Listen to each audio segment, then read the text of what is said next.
Well, good morning, everybody, and welcome along to another beautiful day. It is race day, Saturday into Sunday, as far as the 53rd running of the ADAC RAVENOL 24 hours. But before that, our now traditional start to race day morning is the race that we get up early for, even with the long day through night and back in today to come.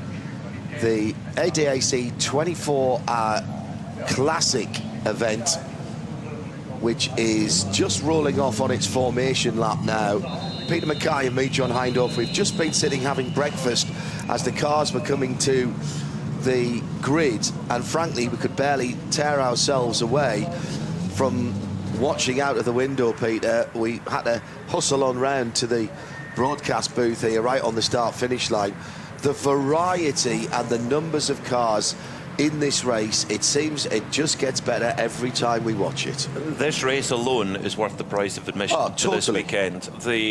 No matter what your flavour is, you know, we're all motoring enthusiasts here, but this race that we're about to cover, about to follow, is kind of a celebration of the motor car and the adoration that still exists. A lot of people say, oh well, we're going electric, we're, you know, the car enthusiasts are, it's all doom and gloom. Nah, when you see over 200 crews, people, drivers who take these amazing machines, prepare them for the ultimate challenge, the Nürburgring Nordschleife, for a long race too, 2 hours and 40 minutes, that tells you everything you need to know about the passion that exists for the motor car and for motorsport, and the amount of people already packed out around the circuit to watch this this classic event tells you everything you need to know. It's the perfect amuse-bouche for Nürburgring 24-hour race day. And the crowds were queuing to come in this morning as we cruised up in comfort and style in the Range Rover. It was a beautiful morning coming in through the Eifel countryside.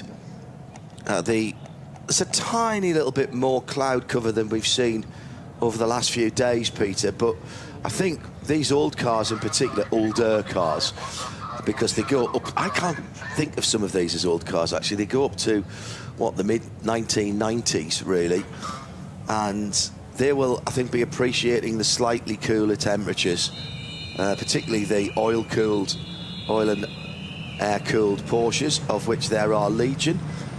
What would you like, 964, sir? Yes, 964 RS. Oh, yes, of course. 935s, a go. The one car that I draw my eye to is the 935 K1 of Daniel Schrey, which is a Porsche Kramer machine built for the 1976 season, turbocharged, of course, and that was an independent effort up against the factory, driven by some of the true legends of motorsport, Bob Wallach, Derek Bell, etc. They all drove Hans Heyer, whose son Kenny is racing in the big race later on. So I'm really interested to see how that one gets on. Now, if you're not a Porsche enthusiast, or perhaps you prefer your German automobiles more in the touring or saloon car categories, the BMW 3 Series, and particularly the M3, we've got them all. Every single one that could fit in here is here in terms of the various versions of it.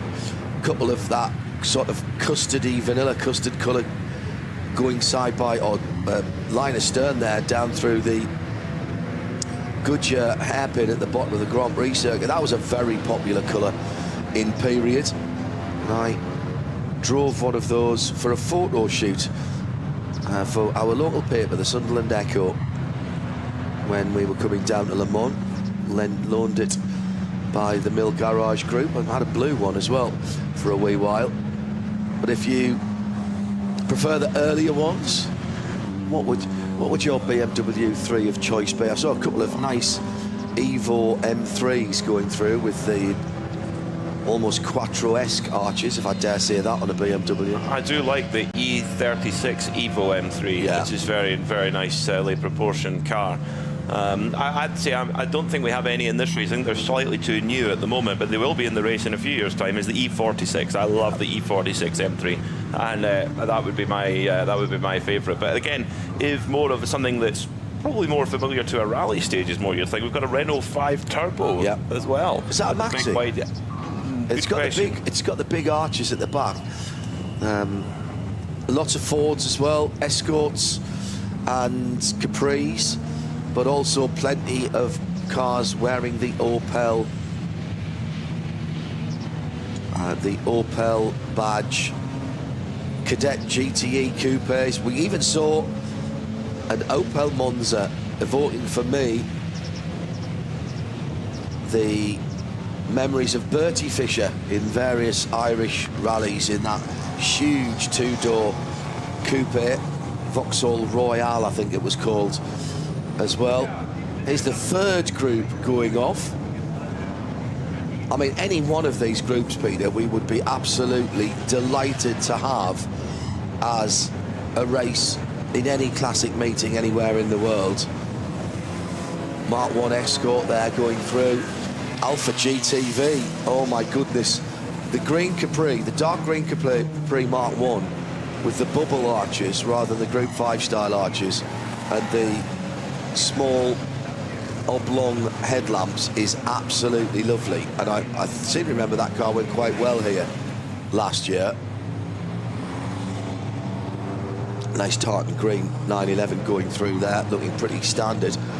914. Porsche 914, yeah, in the Valent colours, the world's fastest boilers, which were a big sponsor of the Kramer team for many years. Those mint green and striped colours, absolutely instantly recognisable. A few cars running the Martini stripes as well, which graced Porsches, works Porsches for most of the 1970s. Always familiar out there. In fact, one of the heirs of the Martini and Rossi family was racing here in the Classic last week, Manfredo Rossi de Montelera. So there's, I mean, just variety, whatever your flavour is here, it's we've got it in this ADAC 24-hour Classic. 3 starting groups full of exotica.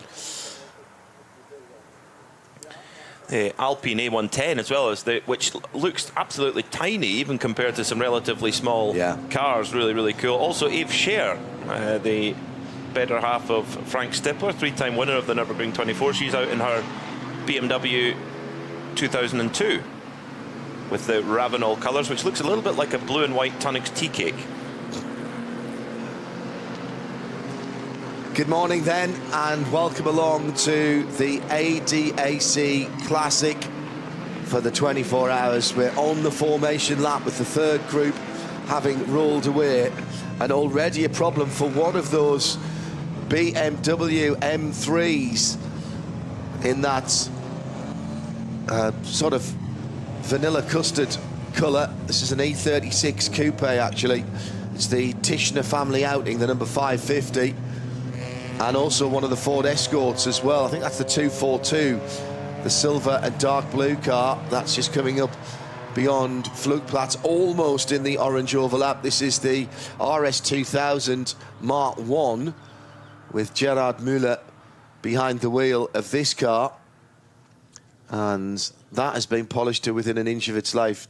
Gerard is staying behind the wheel of that car, maybe hoping for a little push.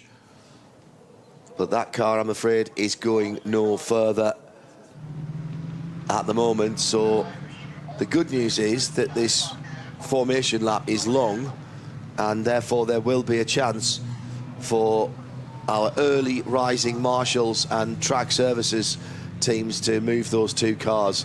Now, bear in mind, it is not yet 9 o'clock in the morning. It is just coming up to 20 minutes before 9 Central European summertime, and the grandstand at the Mercedes-Benz Arena is absolutely packed. There were queues of spectators waiting to come in this morning, and a little bit of a traffic jam on the road, which the volunteers were dealing with very well indeed. So we're still some way away from getting this one started. Looking for another lovely day here in the Eifel, with the race moved back later than normal. It was the summer solstice at just after 4 o'clock. It was 4:18 this morning. It was the official time of the summer solstice, which made last night the shortest night in terms of sunset to sunrise. We benefit from that, of course, this evening as well in the main ADAC RAVENOL race, with something under 8 hours between the sun dropping below the horizon and then reappearing again on Sunday morning.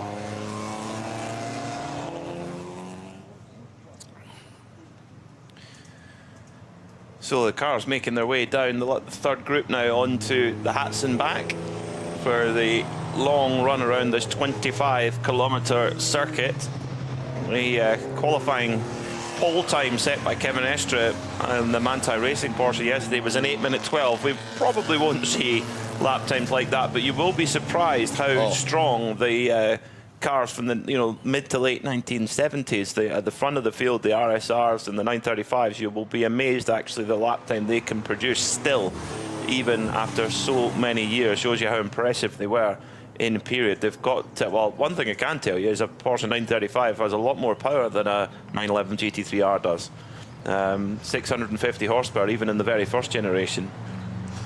Yes, it's got a lot smaller contact patch though, I would think, yes, in terms of its tyre size. My favourite green Capri going through again there. This is right up my alley. Couple of nice GTV Alphas there. Now that was a VW Golf, sorry, a VW Polo Mark 1 being followed by an Audi 50, an Audi 50 Cup car. Now, we never got the Audi 50 in the UK.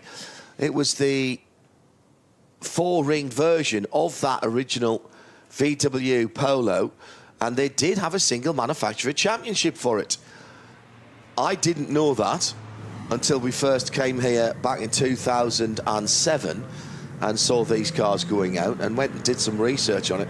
At one stage, we had 5 of the about 25 or 30, I think, that were built in the entirety of a relatively short-lived series, and spoke to a couple of the owners who told me that they were original cars. They hadn't been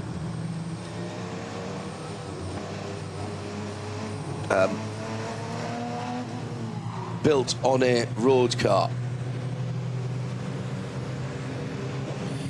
So the Greisman family, then their ex-Manthey, or certainly Manthey liveried machine, the Porsche Carrera RSR with 934.5 bodywork on it, with the Martini liveried machine right behind them.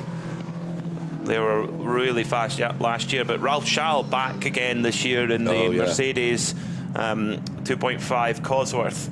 Black, he's going to be driving solo again, so 2 hours and 40 minutes for him. That was the car that was flashing its headlights at the marshals there. Nice to see all of the drivers giving the marshals a bit of respect as they go through. That Mercedes, absolutely a picture. Black in colour with the non-period bright yellow markings on the side, but my goodness me, that's a good looking car. Warsteiner BMW going through as well, and some fairly standard 993s towards the front. I think there's a 993 Cup car in there, isn't there, that's quite well up the field. Certainly plenty 964s anyway, that's for sure. Also watch out for Rob Huff in the yellow 964 RSR, which he very, very nearly won the race in last year. It was a really exciting encounter, mixed conditions, drying track, and really, really interesting to follow. Well, that might have been it. You might have been right. I think that one in the shell colours is a 964 Cup car. Amazing to think that the Carrera Cup has been going for so long, and that some of the early cars now are treated as classics and worth actually quite a lot of money, and has a connection to this area of the world because Olaf Manthey won the first Carrera Cup. The first race was at Imola, supporting Grand Prix, and Porsche have done that pretty much all the way through down the years with Super Cup now, of course, and Carrera Cup has become a global formula effectively, and has really brought through some talent. Group 5 BMW going through there with the big box arches. Had to have the original silhouette of the donor car underneath that, so when you see them from behind, the BMWs and the Porsches of that era, you can see the original lines of the car underneath. Just to let you know, by the way, that that Ford Escort was under tow even as the rest of the field was going through, so that car will be back in the pit shortly, and if they can get that going, he might even be able to join on at the back of the field. Incredible array of cars. I mean, this is the way to come and race the Nürburgring, Nordschleife, isn't it? 2 hours and 40 minutes, and then get yourself up into hospitality and chill out watching the 24-hour race. It's a good way to do it. Yeah, good way to do it, and to do it in something like, well, really anything in this field. There's something for everybody. Little front-wheel drive Astras. I'd love to be in one of the 935s. I just think that'd be such a special thing to do. I mean, the 935 when it was new. Manfred Schurte in the qualifying for the Nürburgring 1,000 kilometres was on pole by over 20 seconds from the Kramer 935, K1 at the time, and miles ahead of anybody else. In fact, when Manfred got back to the pits, Norbert Singer thought that he'd taken a shortcut and cheated, but it was just, that was how fast it was, that was how much of a step on it was, and really dominated the Group 5 category that year. I have to say, you're braver than me. I'd be very happy in one of those Audi 50 Cup cars. I think that's about my pace around here. Little front wheel drive, built as a race car. It's probably my pace too, but one can dream. Well, yes, I mean, if you're going to have a ridiculous dream on a Saturday morning, you might as well dream big. That's a fair point, mate. Yeah, you've changed my mind. I just think there must be such a handful round here. The circuit hasn't changed that much, although it's a lot smoother than it used to be. One or two of the bumps and the rises have been mitigated just a little bit. And tyres have moved on a huge amount too, because you know that they did when the 935 came out, or when they were developing it, they had a tyre shootout. So Michelin and Pirelli came with radial tyres, and Goodyear and Goodyear and Dunlop came with cross plies, and the cross plies were quicker at that time. That was because the radials were in their early days, so the early 935s had cross plies. So compare a cross ply tyre of 1976 to what you can get for historic racing cars now. Yeah, different story. What a sight in the relatively early morning sunshine then, with, well, we don't have enough screens to get the whole field on, let me put it that way. We lost a few in the practice and qualifying sessions, but we've still got getting on for 200 cars here, which in the big scheme of things on this circuit, it doesn't sound a lot, but that's still a lot of traffic. There's the Group A Volvo just weaving left and right through underneath the bridge, the Bilstein Bridge, and this is the opening group, then hoving into view through Tiergarten. We really need to have a classic safety car to bring them round, don't we? Because as much as I like the Cupra Formentor, it does look slightly incongruous in the front of that field. You need a man with a mid-70s Ford Capri where the back's been cut off to make it look like a pickup truck with the flag on the back of it. Now, what's caught your eye there, Peter? Just a little bit of smoke coming out the back of the green Greisman RSR. Hopefully nothing untoward there. Overfilled it, probably. Maybe. Just in case. It is the Saturday of the big race. And we are green light, green flag, and racing in the ADAC Classic at the 24 hours. And 1, 2, 3, 4, 5 Porsches across the road, and the one that looks the most standard comes down the inside and into the lead. Still got the big rear wing though. Remember, it's the shorter version of that first corner, and there must be 8 or 10 Porsches at the front of the field. Then the BMWs coming through, the 2 Warsteiner orange cars right in the midfield there. But that's a very good start indeed from that 964, coming from a couple of 3 rows back. That's the 487 machine. Yeah, Jürgen Rudolph in the Porsche 964, the Strala Autosport machine that ran very well last year. Could have won the race last year, but had a seized wheel in the pit stop. They just could not get it off, but really rocking away. But not a good start for the Greisman car. They just, as soon as the light went green, car didn't accelerate and was swamped, but is back going again, down to, I would say that's about 8th or 9th, John, that the Greisman 9th Carrera RSR is down to now. Scored at 7th on the first of the timing points, just ahead of the Charles BMW, the Cosworth engined 190E. Keep an eye on that 516 car. Is he doing it on his own again this year? Yeah. Do we know? Right. Yeah, Ralph Charles, he's won it on a few occasions. This ADAC 24-hour classic. Oh, yeah, it's physical. 2 hours 40 minutes in a car like that. He'll be tired.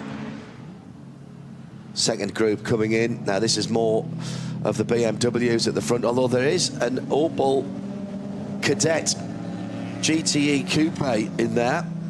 In fact, there's a couple, because the orange one at the front of this grid, and there's a black one about 4 or 5 rows back, I think. Coming to the line, headlights ablaze, they get their own green flag, and all of a sudden, again, it's 5 or 6 cars abreast. The BMW that was on pole for this category goes through and down into the first corner. But it's one of the custard yellow cars that comes through. That's the Tischner car that we were looking at earlier on, when the E36 is going very, very wide indeed through the first set of S's. That is a lot of BMWs in there. Front-wheel drive Astra Kadett there in the works colours, very reminiscent of John Cleland. Oh, in the 95 British Touring Car Championship. 2 BMWs coming together of absolutely the same era. Oh dear, yeah, 2 E30 M3s, unfortunately, but one, the green car spinning around, and the other machine not able to avoid it, and that might be their race over without even getting onto the Nordschleife. So this is the thing when you have so many cars as well, it is those first few laps are really quite arduous. Oh no, that's the number 582 that was the car that spun. 582 is the BMW E30 of Jürgen Huber and Simon Sagmeister. Right, who ran into them? That was this 569, Peter, which is yeah, Oliver Tiedemann and Julien Gusti, unfortunately, in their E30 325i. I think that's tyre rubbing from the incident. Just goes to prove. Yeah, it is. It's the wheel arch that's been pushed in. Now, a pry bar on that. Oh, no, I'll take it back. I am by no means an expert on E30 suspension setup, but the left rear wheel, I'm afraid, is not at the approved camber angle there. No, that could be day done, unfortunately, early on. That's such a shame. There's so much preparation that goes in, and this is the big highlight of the year. Yeah. Although we did get an announcement this week that we're going to have a 4-round NLS Classic series, which is fantastic. So it means that it's not just this one race a year. You can compete all year on the Nordschleife, much like the contemporary cars do. And Peter and I's hands went up immediately. If there's going to be coverage of that, we are desperate to be involved. So there we are. Then we've got everybody. No, we haven't. But wait, there's more. This is like overnight advertorial television, isn't it? Because if you order now, you do get another group of Porsches, BMWs, Fords, Alphas, and more. And it's not costing you $4.99 a month either. No, all free. All free. Another GTV in the middle of that group of cars. The green Capri that we talked about earlier on, a couple of 1602s and 2 002s. Dave Monks will be salivating. The Polo Cup car and the Audi 50 Cup cars coming through as well. much older Opel in that sort of burnt orange colour that was so beloved of that sort of era. There's also the Scottish Porsche 911, the Hillman Imp, which is in there, in car number 16 is in there somewhere. Dark, in the middle. very, very dark blue and very, very shiny. So Hyundai to bring these cars to the line. Once again, 2 Porsches at the front, but watch out for that Ford Escort about 3 rows back on the outside. The silver and black car with the orange bib spoiler. That's a quick starting car, as is the bright red Alpha GTV. Then the 914, the original road-going mid-engine Porsche. I suppose you could say that was the father of the Boxster. Very much the 904 was the first one. Well, yes. Oh, well, actually, no. Even then, you could say the 550 was mid-engine. Yes, true, but not series production. Yeah, series production. Yes. Yeah. Red lights on for the final group. Wait for the green flag. There it is. The green lights are on, and the Porsches break away. But the Escort goes down the inside straight away. The Alpha caught a little bit there, and is going to be eaten up by the 914, I think. Astra down the inside. In fact, actually, that's a Renault 5, excuse me. Front-wheel drive Renault 5. 924s and 944s, the transaxle cars as well in here. There's a lovely Carrera GT 944 in the field. It had problems in practice and qualifying. I do hope that car's got out. The tiny wee Alpine that looks like a pedal car, even among these small cars. Yeah, it's very, very diminutive. That's why it was such a good rally car in period, the Alpine A110. Yeah, and Jean-Pierre Nicolas used to compete with that. In fact, he actually let Porsche have a go in it if he could have a go in the then new RSR, as Yves Scheer off and running in the number 603 BMW. Little dent to the left rear of that car. That was as it came to the line.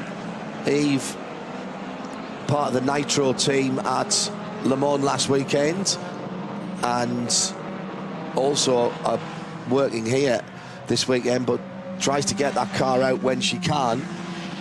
I've worked with Yves in the past on various presentations. Yeah, that Renault Clio's going well. Capri Mark 1, that dark green machine. Yes, please. This is the race to do, isn't it? I don't mind getting up early for this one. No, definitely not. So this is the good injection of adrenaline, isn't it, to enjoy some of the most amazing array of machinery you'll ever find at any historic event in the world, I would say. You know, go to Goodwood Revival or anything like that. This is, for me, this is right up there as, whoa, Marlon Menden in the number in the 485, but it's a 993 RSR. That's the second of the yellow Porsches now. there. Yeah, now up into second place now, behind the Strala Autosport 964. That's the leading 5 that are pulling away from the rest of the field. Meantime, actually 3 Porsches, 4 Porsches in front now, and then the Mercedes now up into 5th place on the Dottinger Hall for the first time, and that Rudolph, is that the 964, the Rudolph 964 that's leading? No, it's actually one of the Carrera RSRs has made their way through. That's the number 501 machine in the Martini colours. Andre Kunkel, Michael Funke and Heiko Hamel. The AC Mayanevi entered car. Here comes the 2.5 litre Cosworth engined Mercedes. I see that, I think it's HVM, isn't it, who are going to retro mod that sort of era of Mercedes. HWA. HWA, excuse me. Yes, they are. They're going to race it in the SPX class next year. Yeah, and there will be road cars as well. Yes, that's right. That's right. Yeah, that was that came first, and then now the race car coming too. So over the line then to complete the opening lap. So it is the number 501 Porsche 911 RSR in the Martini colours from the 487 Porsche 964. The Strala Autosport machine of Jürgen Rudolph, and then in third it's the number 485 964 RSR of Marcus Menden. I said Marlon Menden. Marcus Menden from Essen, who is sharing the car with Rob Huff. Yeah, Rob Huff will get in that car at this changeover. still just on 2.5 hours to go. Should just say that Resto Mode recreation isn't an official Mercedes-Benz. It is a creation of the builders themselves, but they are building a serious amount of road cars, and their plan, as Peter says, is to enter it in the big race next year, and they'll run it to SPX regulations, so somewhere around about the pace of a GT3 car, but doesn't have to follow all the homologations. So that I can't wait to see. And it's going to be developed by Klaus Ludwig as well. Well, he knows a bit about those cars, doesn't he? He knows very well what the original one was like. Is great stuff here from Marcus Menden. Is trying to make a move for second position as they come up through the Grand Prix track. Side by side they go. Two 964s, 964 Cup and 964 RSR as they head up towards the chicane. Who is going to blink first?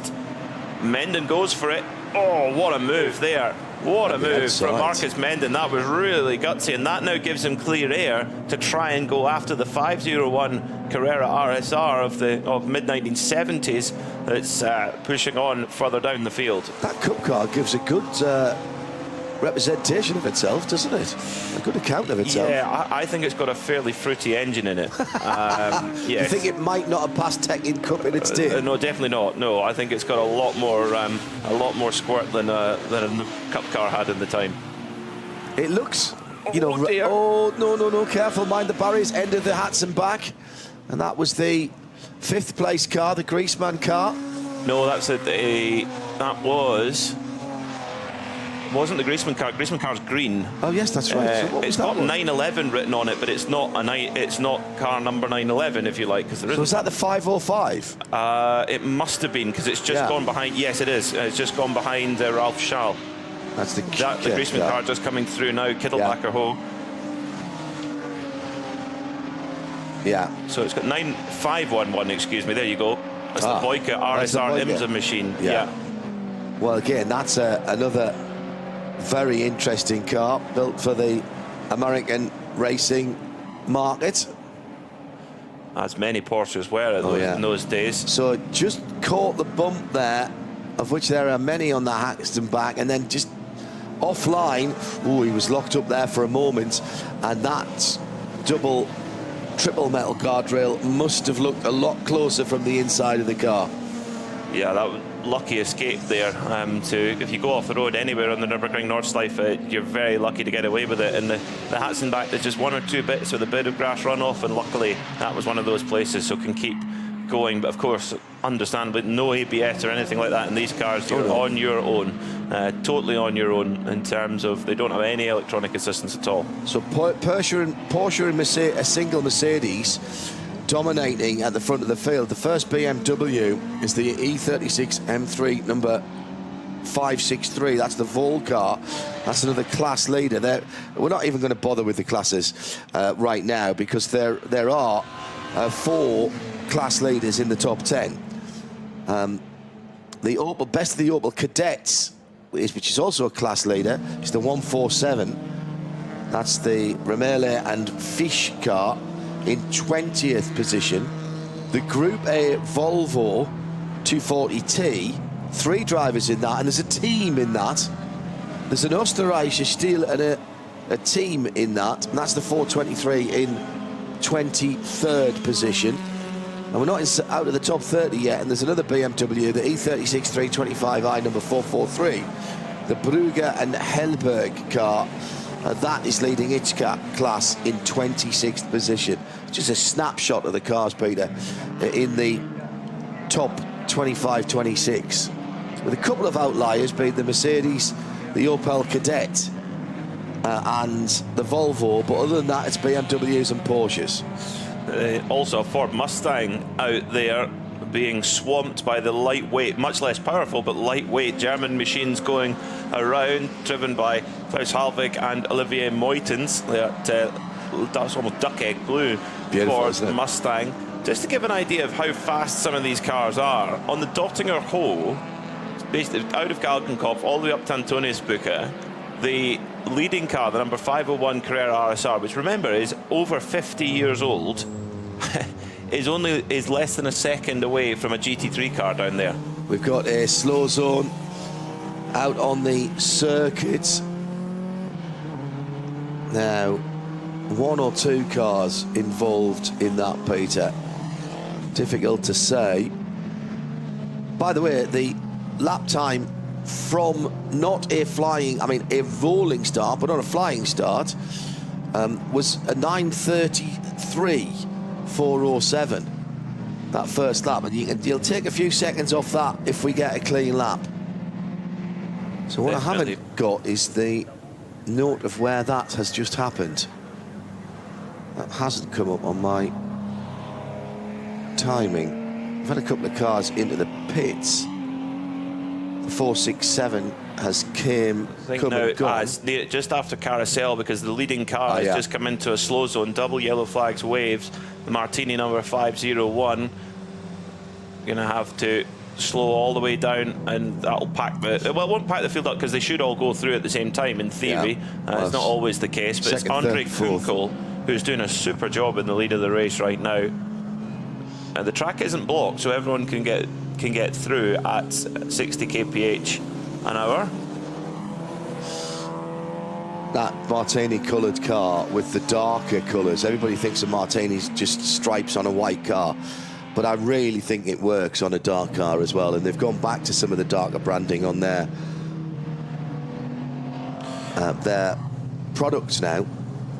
Yeah, you saw that the stripes they're applied to various different cars. Certainly when they were with Porsche, they had them on some white cars, they had them on silver cars as well. Actually, on the Alfa Romeo 2 DTM cars, they had them on a red car. Yeah, that looked great. Which looked really good. The Brabham actually had it as well. As the battle away now for second position, the Strala car has got past the 993 RSR of Marcus Menden, and the Griezmann machine almost on a bit of a recovery after that slightly problematic start. So now coming up over into the Beloff S.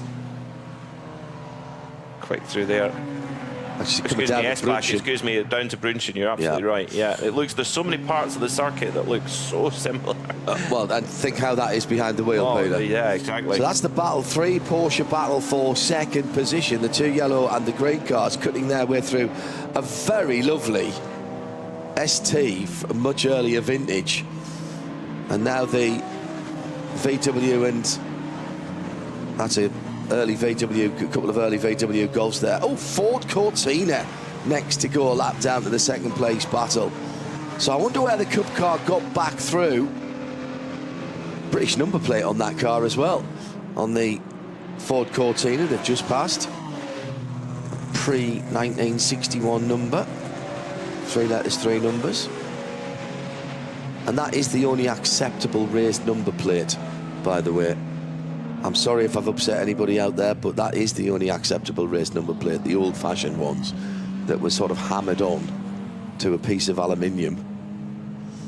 Amazing close racing. Brilliant. Between the 964 Cup and the 964 RSR, and then the older Carrera RSR behind the green Griezmann car. Always into a code 60. They've just got into a code 60 for Gallenkopf. One of the 914s taking the back route in to the pit lane. That with the standard sided car. The big wide arches were normally the purview of the 9146. Yeah, that's right. Yeah, winner of the first ever IMSA race at VIR in 1971. Is that true? Yep, Harley Haywood and Peter Gregg. Of course it was. Yeah, yeah. Who else would it be? Yeah, that's right. Yeah. There's the Hillman Imp on the Dottinger Hur. They are back to green, and it looks like the green Griezmann has got the better run out of the slow zone. For a moment, the Cup car, which is a bit more narrow-sided, so maybe not having to punch quite as much of a hole in the air.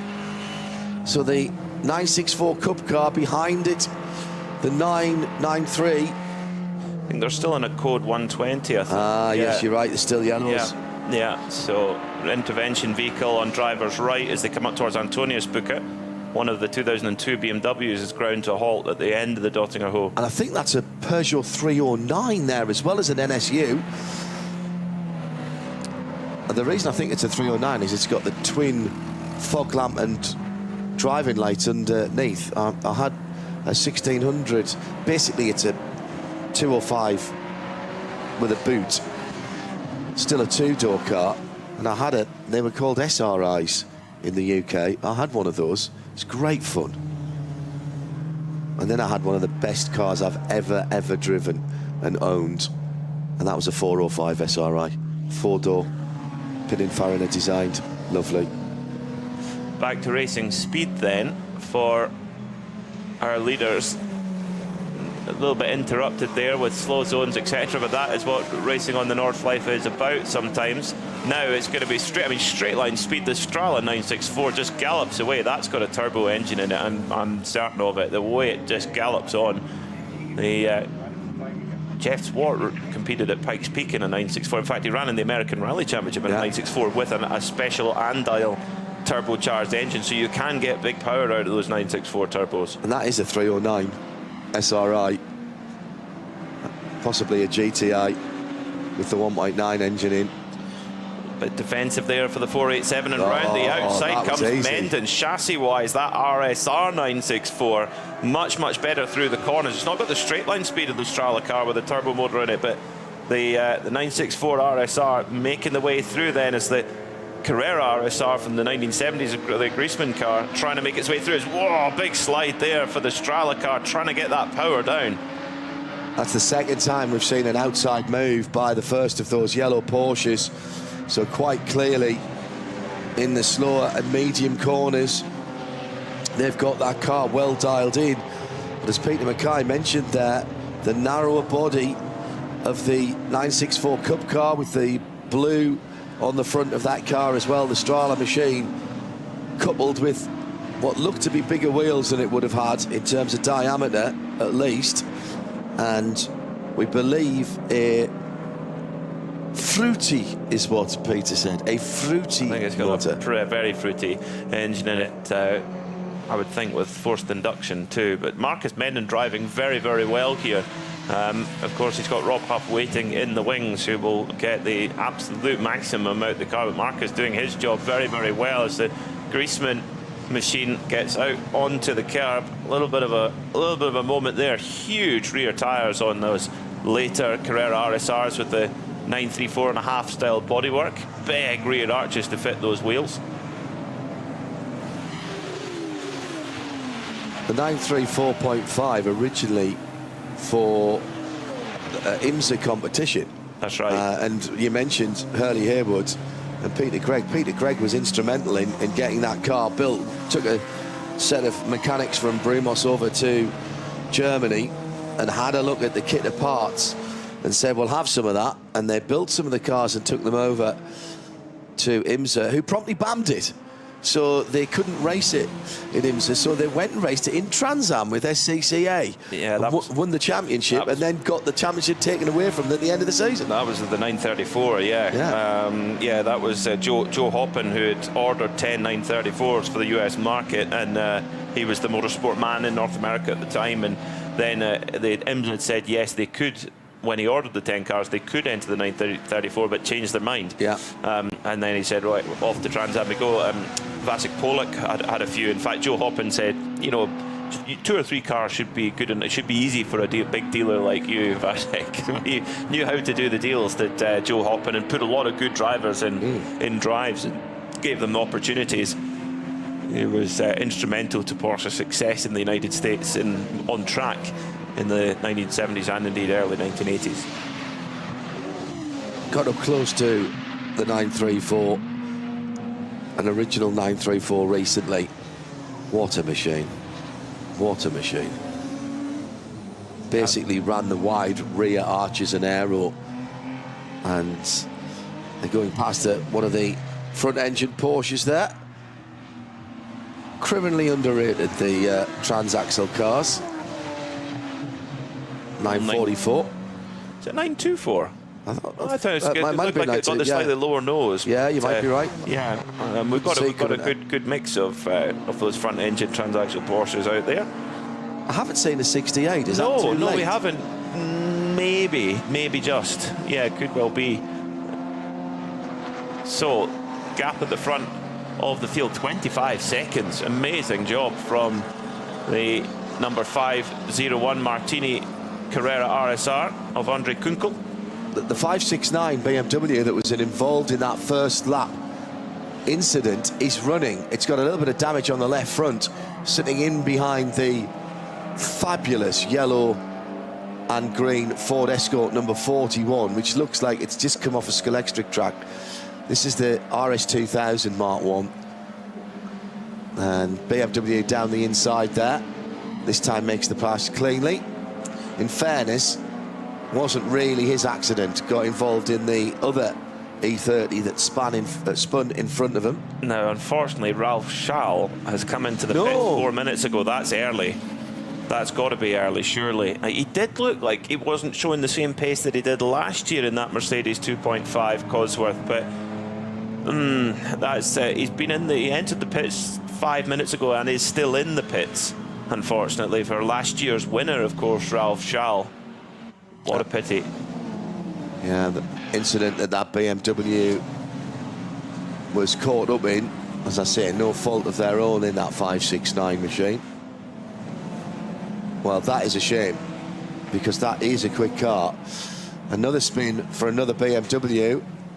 It's fuel flap is open on the right rear. That is the E36 325i. Not always the M3s here. The Henrichs car. Did he jump or was he pushed? Oh no, he absolutely jumped.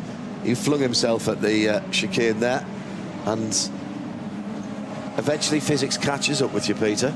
It does. It's a very fast chicane. It's the last chicane before coming left onto the Nürburgring Nordschleife. The last really quick chicane at, on the Grand Prix track. So it's very, very easy for it to lose the rear, and round it goes. And the good thing is, though, there's a big amount of runoff there. So as long as there's not any other cars around, you can get back going, pull first gear, and keep going. And that's exactly what Henrichs has done there in that E36. Of course, E36 is... When I think of an E36 on the Nordschleife, I think it's Sabine Schmitz. Yeah, the late great Sabine Schmitz, who won the race in an E36 BMW. He's obviously sorely missed. The Nürburgring's a poorer place without her presence.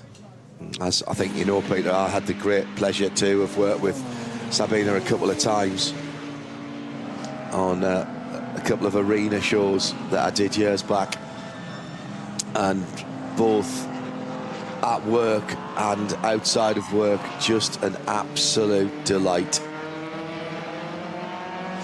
Here's the Wittgen Aust Porsche RSR 3 litre, the number 911, and that is the number 911.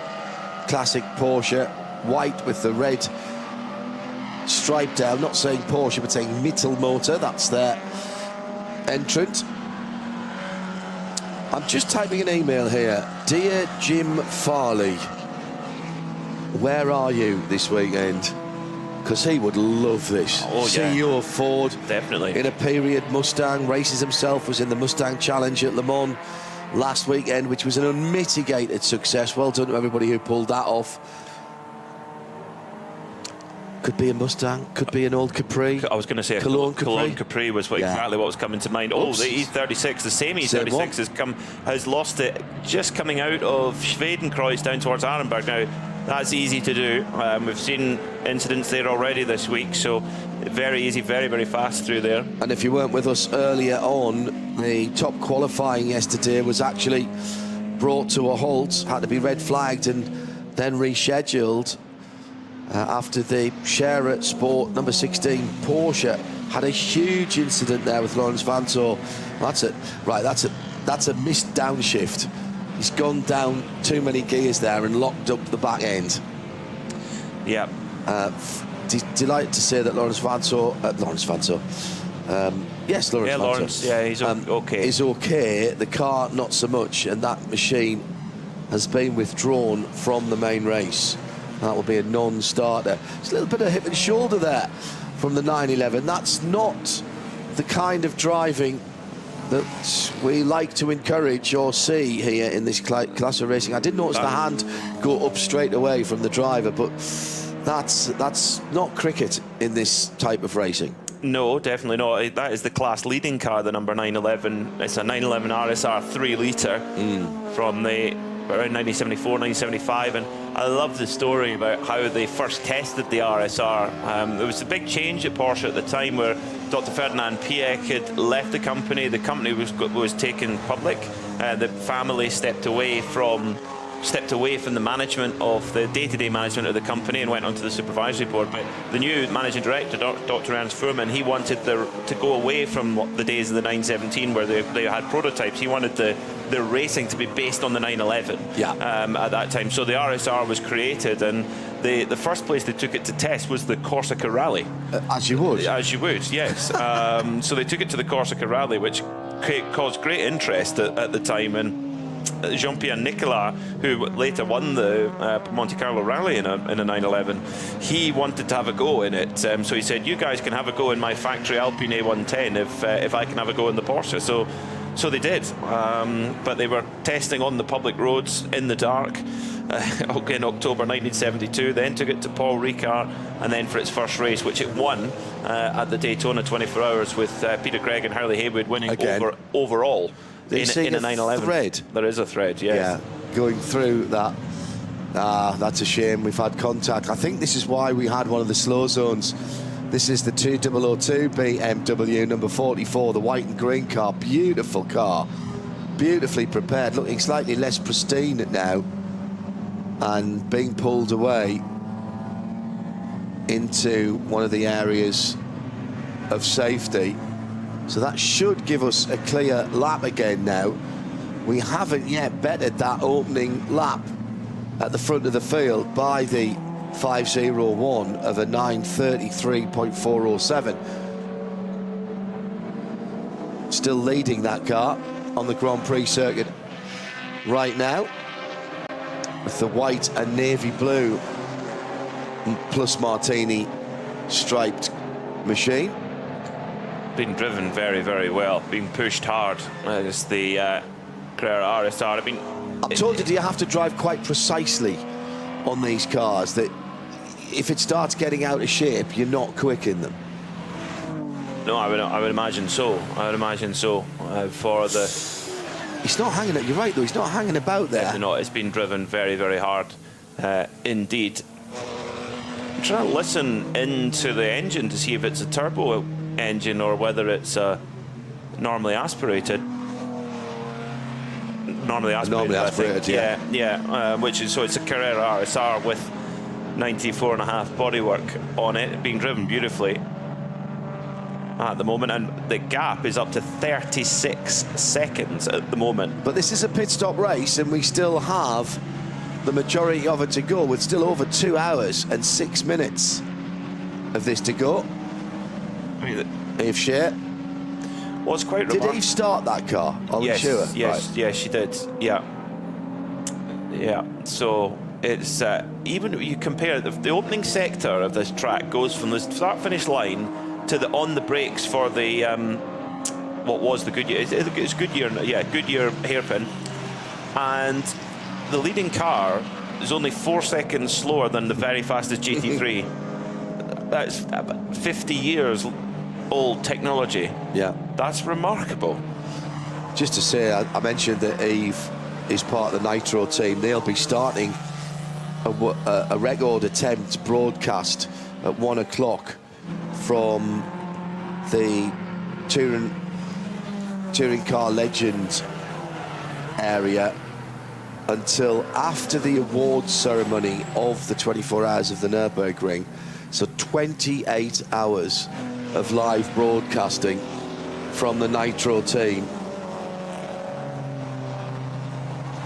I see what you mean about the sort of blue and silver tunics there. Now, this is the BMW E36 325 Coupe that's in a sort of a matte or a satin olive colour. We saw that going by as we were sitting having breakfast this morning. and hazard flashes are on. Non-period alloys on that, look, a slightly larger diameter, but there's so many classes here. This is basically you bring the car, we'll find a class to put you in. I like that sort of racing. Yeah, it's very much like Creventing, actually. Yeah, in many ways, yes, yeah. So that's just coming into the Caracciolo carousel at the top of the hill as Eve continues to run in that BMW. I'm old enough to remember when caramel wafers weren't Tunnocks. They were grey done from Glasgow, that beautiful old building that sadly got knocked down just on the outskirts of Glasgow. Tunnocks took it on and kept it going. Tunnocks tea cakes, of course, the normal milk chocolate is a red and white wrapper with the stripes. The dark chocolate one. The dark chocolate's the blue and white, which is exactly the same, very, very similar colours to what's on Eve Shear's car. Of course, it's RAVENOL sponsorship, the title sponsor of the race, that's on there. Do you not think it's a subliminal note to say to any Scots looking, eat a Tunnocks tea cake now? Well, it's working for me. Yeah. If I had one right now, I'd be having it. They do the same with the caramel wafers now as well. They do a dark one again, and it's a good biscuit. That to me is, it might be the king of biscuits. It's the pretty caramel close. wafer. It's pretty close. Oh dear, a BMW E36. The bonnet's come up. Oh dear. Now that is some drivers that say they could drive this circuit with their eyes closed. But absolutely shattered the windscreen though. This is the MSA ADAC AV car. He's got it round. Now he's got to get into the pit lane. The last time I saw somebody do this was a BMW, and they ran into the end of the pit lane wall. We were calling the race live, and they ran it into the end of the pit lane wall. Thankfully, that's not happened this time. I thought I had seen it all until that moment. Well, I don't know how we can see anything out of that because the bottom of the windscreen's completely shattered. Well, a friend of the RSL team, Peter Kate, he can drive he could sit there with a dinner plate with a blindfold on and drive round the whole of the Nordschleife accurately. Well, certainly you need to have that kind of circuit knowledge when the bonnet is covering the entirety of the windscreen, which is also smashed. Great job by the driver to get it home safely. That's amazing. That's happened at speed because the bonnet not only has smashed the windscreen, but has been folded up to mirror the line of the roof. It's the 548 BMW we're talking about, by the way. I think that one is done. The bonnet not as it came out of the factory. I don't know if they'd be allowed to kick the windscreen out rally style and keep going. Have to kick both out, don't you? You've got to kick the back one out as well, so you don't get the pressure change inside and blow the back one out. But yes, I'm not sure. Also in the pit lane at the moment, the Volkswagen Polo Coupe, the AC Deggendorf 432. Little wheel arch extensions on that. See that? I think that's about my pace around here. Right, what they're looking at there? They're messing about with the top of the carburetor, is it? I can't quite see. The distributor's on the end of the engine, on that engine, closest to us. I think that must be the carbs he's looking at there. Or actually, you'd think that might be an injection car. You know, this is a circuit that even the most modern machinery can fail on. We've seen it even in practice so far. Several of the top GT3 cars having various issues. So for cars that are far, far older than that, generations older, it is the ultimate challenge, really. I cannot think of a circuit that puts a car to the test more than the Nürburgring Nordschleife. And for cars that are 20, 30, 40, 50 years old, it is quite a test. Also a big off for the 528 BMW, which is making its way back on a flatbed. The flatbeds are being kept busy in this early stages. Heavily it's gone on very rear. hard. Yeah, that could well be the end of that particular car. But classic cars have a way of just emerging from like a phoenix from the ashes, like Trigger's broom. And matching actually, numbers though. They always find another one. And out in this race is possibly the ultimate iteration of a Nürburgring Trigger's broom, because the Foxtail Manta is out in this race, although I've not seen it yet. It is, yeah, it's out. It is out there. It made it to the grid. well, there's a few Mantas in the race. It's a Manta. I'm trying to see which one it is that's in there, but it is out there for sure. The Manta Foxtail, which raced in the. It didn't race in the main 24-hour last year, but did the year before. Correct. That was its last one. Yeah, which was really, really cool. Wonder if we'll see a Dacia Logan one day in 20 years' time or so compete in the ADAC 24-hour Classic. Yellow flags for this little group headed by the Alpha. Do not overtake there in that Porsche. We've got waved yellows. You are allowed to overtake the safety vehicles, but not each other. So the Alpha survives for a moment. Another Ravenol branded car. That is the 471 Porsche. Another 964. It's a 964 Cup. There. Right, it is a Cup car. Yeah, with the standard. So it's slightly different to the Strala car, which I think is more of like a turbo kind of. Well, they've got the big rear wing on it, which the Cup cars didn't have. Yeah. That one's got the little what would pop up at a certain speed. It stays up all the time on the Cup cars. Yes. So it doesn't have the aero. That'd have been the first iteration of the Cup car. First ever Cup car, yeah. That was kicked off with the Carrera Cup Deutschland in 1990, won by Olaf Manthey, and then into the Porsche Mobil 1 Super Cup 3 years later in 1993. But over 5,000 Porsche Cup cars have been sold. In fact, it's got to be it'll be more on the way to 5,500 now. There's just the 992 generation's been incredibly successful. And down through the years, they have found themselves at the end of their life as a Cup car when the next Porsche, bear in mind there's only been 8 iterations of a 911, but when they do come to the end of their life and the next newest brightest thing comes along, they go on racing. They pop up all over the place, and we've seen them, you know, particularly the 997s, 991s, and now the 992s. Those cars are incredibly good 24-hour race cars, and in terms of a race car, they're pretty good value for money.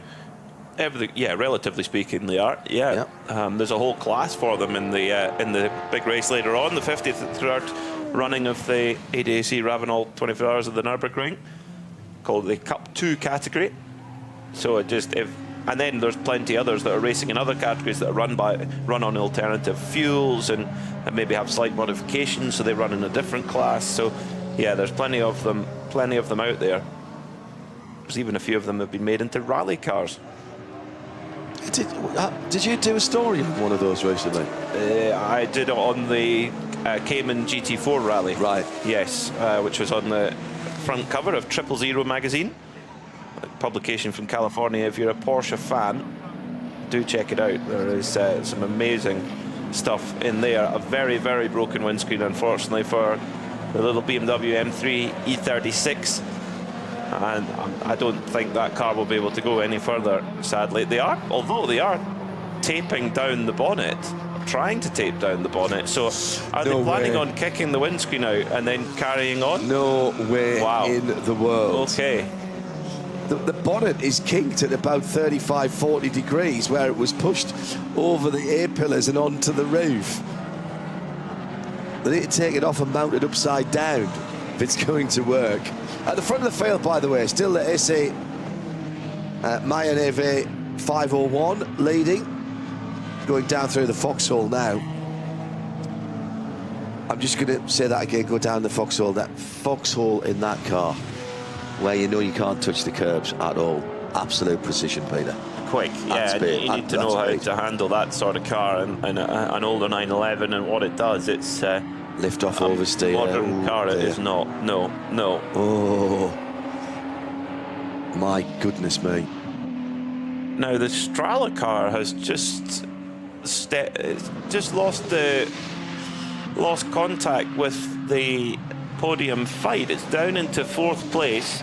Jürgen Rudolph still at the wheel from Stuttgart. I've got bad news for you. Okay. The Manta, I think it's the 561 Manta. Is that the Foxtail Manta? But there's definitely a Manta stopped at Schwalbenschwanz, and that was around about 5 minutes ago. There is a few of them. There's 4 of them in the... Hard to say. And good morning to Neil Gardner, our artist in residence at Radio Show Limited, working hard on a top secret Le Mans project at the moment after last weekend's action. Got to tell you, Neil, this is a target-rich environment for you and your artistic talents. If we dumped you in the paddock for this race, the ADAC Classic at the 24 hours, your good lady Curry would probably never see you again. It is incredible what there is here. Another Mercedes-Benz coming through there.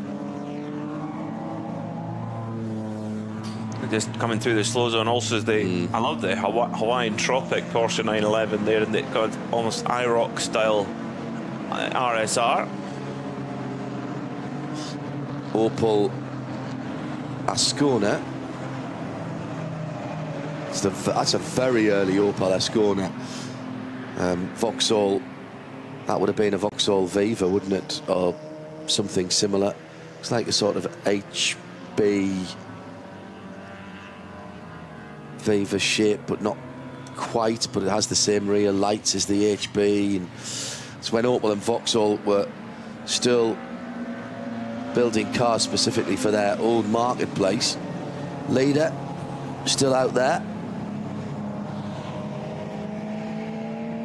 Driving well up towards the carousel now, opening up a big gap. It was 27.4 seconds is the gap, although Marcus Menden on this lap is closing down a little bit. Is taking around 3 seconds out on at this lap alone.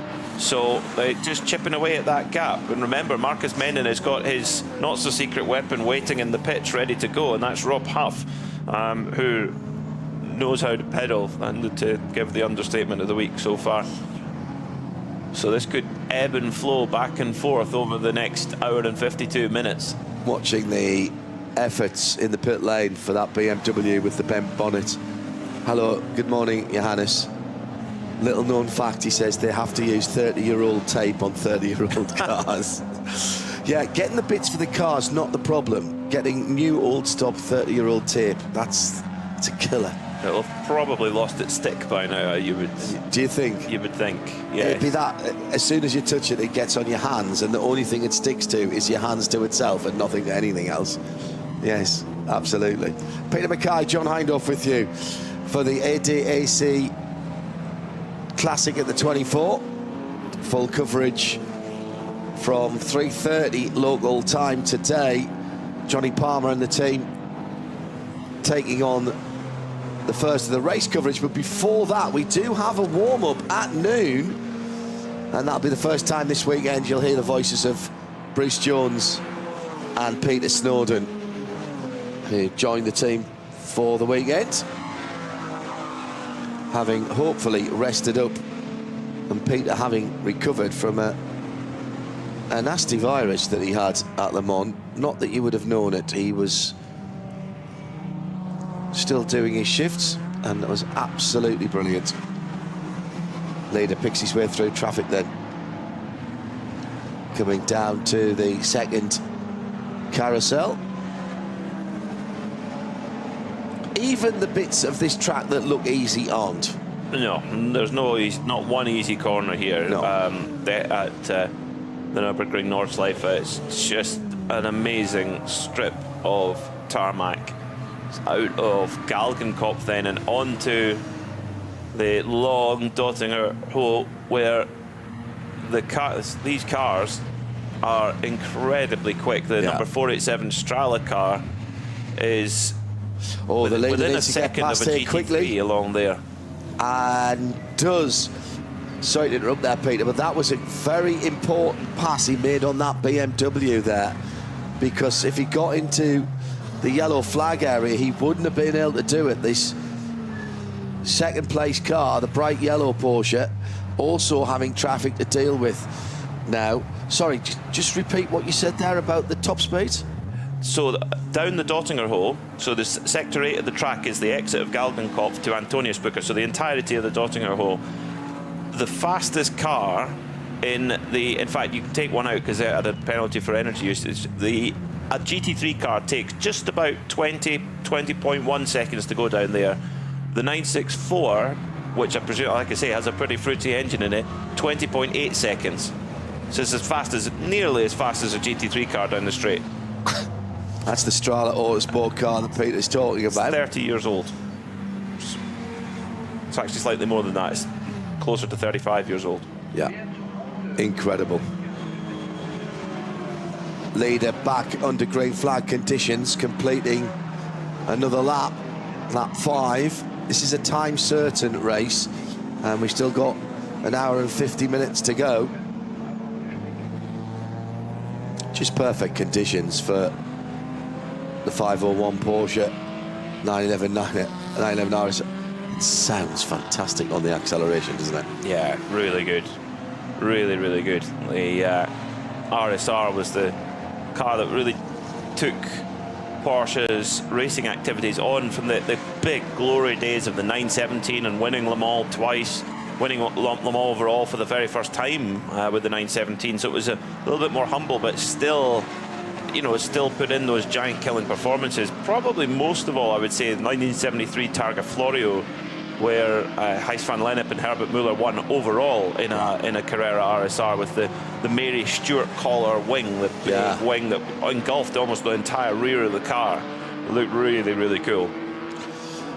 Yeah, let's not forget that first Porsche overall victory at Le Mans was 1970. That's right, yeah. And so you were still basking in the glory of that when the company was taken in a different direction.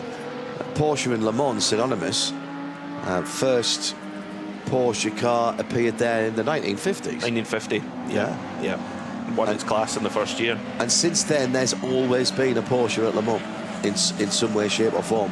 Not just a Porsche engine, a Porsche car.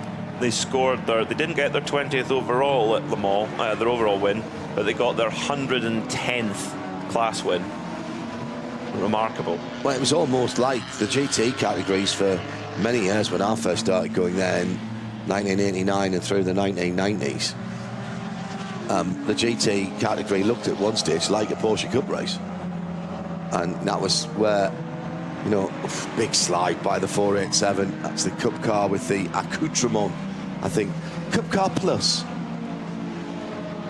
Do you know what? It could be one of the similar to the old 964 IMSA supercar. Yeah. It's got that look about it. Yeah, good call. Which was driven by Harley Haywood, and Walter Roll as well drove one of those in the IMSA supercars, Hans Stuck. So, oh, now, dear, we've got... It's an Alpha GT. Is it? Yes. And that is road registered. Excellent. Driver is out of the car, looking forlornly at a bent rear right with one of the DMSB staff. Well, she's trying to help. It looks like the rear window's popped as well, so that's had a decent hit. Sure where that is on the circuit. See if I can find out where the yellows are. New fastest lap of class by the 964 Cup car number 473 at 10 minutes 25, and a spin for the BMW. That's the Quiche E36 M3. Almost the sort of PDG colours that ran in the American Le Mans series. They're black, white and red.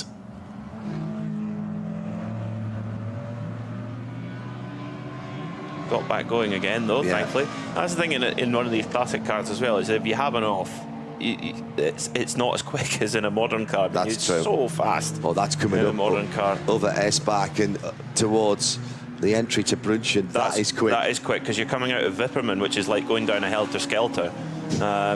You're just hanging on by your fingernails through there. And then trying to get the car slowed up a bit for S-Back and Brunchen. The car can easily just get away from you down there. I don't think he hit anything there, Peter. Doesn't look like it, no. No, it doesn't seem so. So, oh, he's got that rear right wheel, rear right tyre coming off the rim for that BMW, unfortunately. So that could well have been more cause or effect, I guess.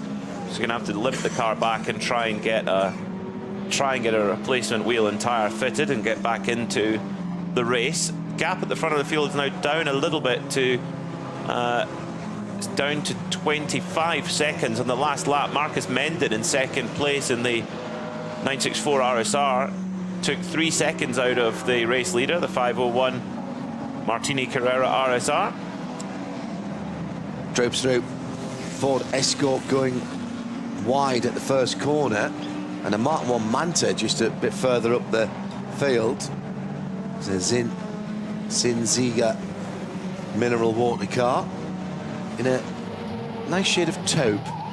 Meantime, in the pits, the 456 Fina BMW. There's a set of colours to remember from the past. Fina colours just work. I mean, Fina BMW, that's, yeah. Robin and Felix Sinfeld then. So Schnitzer this is colours too.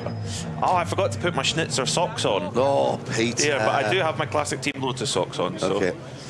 So this is, I was about to say, we've had almost an hour, or just on an hour. So start seeing pit stop soon. Here's the 86 Polo back in again. With the, oh, there's more than one of them. Of course there is. It's a Polo and a Golf by the look of it in the same colours. Golf. Amazing to think now that the current VW Polo is the same size as the original Mark 1 Golf. Pretty much the same weight as well. Leader dropping into the concrete sections of the Caracciola carousel. And pushing on now. I think there's just got a little bit of the hurry up. I don't know if they'll have a radio system or not, but if there is, there's definitely been a hurry up for that leading car, the 501 Carrera RSR in those Martini colours, driven brilliantly at the moment by Andre Kunkel. He's just put in an absolute best sector in Sector 5 and indeed in Sector 6. And Sector 6, it's only 4 seconds off a top line GT3 car through there, and that's Sector 6 basically out of Ex-Mula, heading down through the Lauda, basically from the Lauda links all the way up the hill to just before Moot Curve. So it's the straight line speed. These cars do not have any problem at all. They've That's got all big uphill as well. It's uphill, yeah. The Strala car, the Strala 964, is going through the speed trap at Dottingerho at 270 kilometres an hour. That's quick. That's very, very, very quick. That is quick as a GT3 car through there. It might even be a little bit faster, actually, in pure straight line. Yeah. It's pretty much exactly the same, yeah. That's just extraordinary. That's amazing. Now, this is the second place car now coming through Brunchen. Oh, going off Marcus. Brunchen and hit, just misses the Armco barriers on the left-hand side.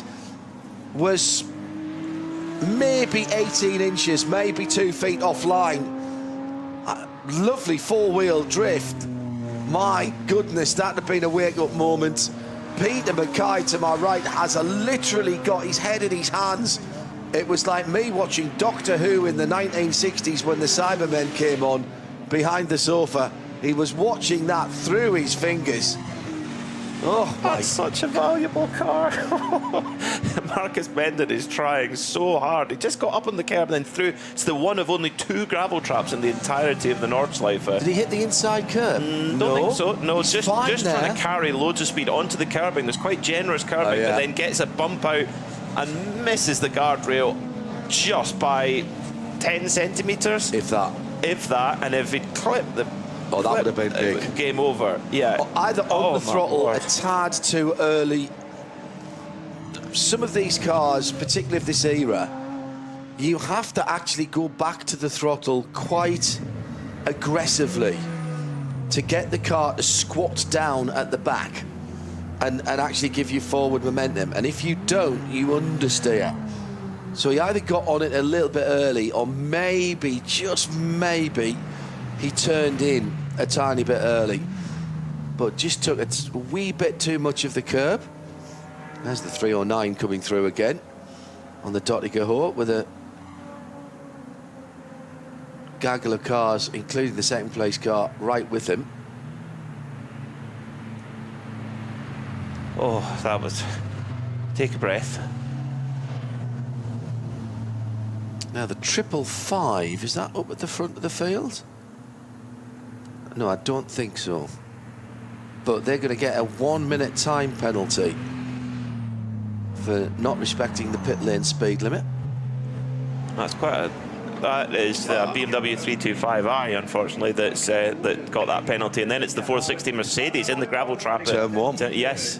And that is the Commodore Computers and Louis sponsored car, with the ADAC sponsorship on there as well. Again, another classic livery. There is only two ways. There are only two ways to go, as far as I'm concerned. Either the car should look pretty street stock, other than the numbers, or you have a classic livery on. I think you've got to, don't you? Once again, the snatch tractor there already. That's very deep gravel. They're going to try and pull it out backwards. That number 460 Mercedes.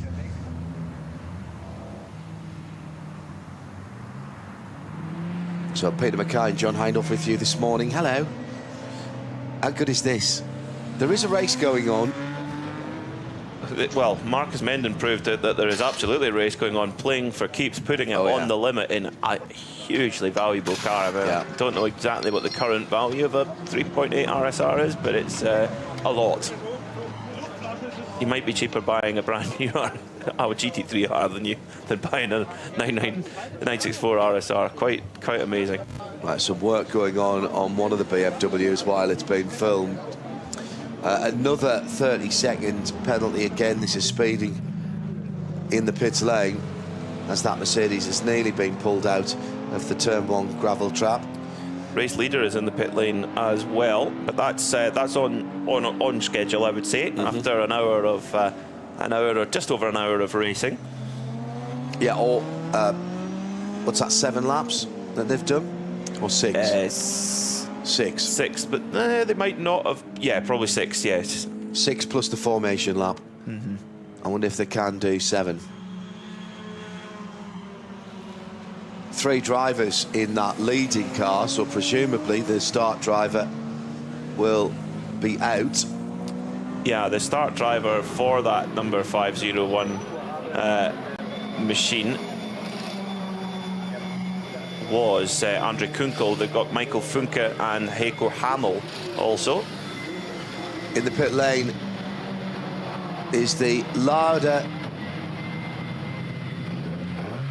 21011, the Wiesborn car, Fiat 124 originally. Really cool little car. That off it goes. The Lada, I mean, you see a lot of Ladas out rallying in classic form, and indeed in built to modern standard. If you go to the Bahrain Czech Rally, look at the Lada VFTSs there. They are trick bits of kit. Right, so the Peugeot is not just a GTI, it's a GTI 16 valve. We didn't get those in the UK. There are some now.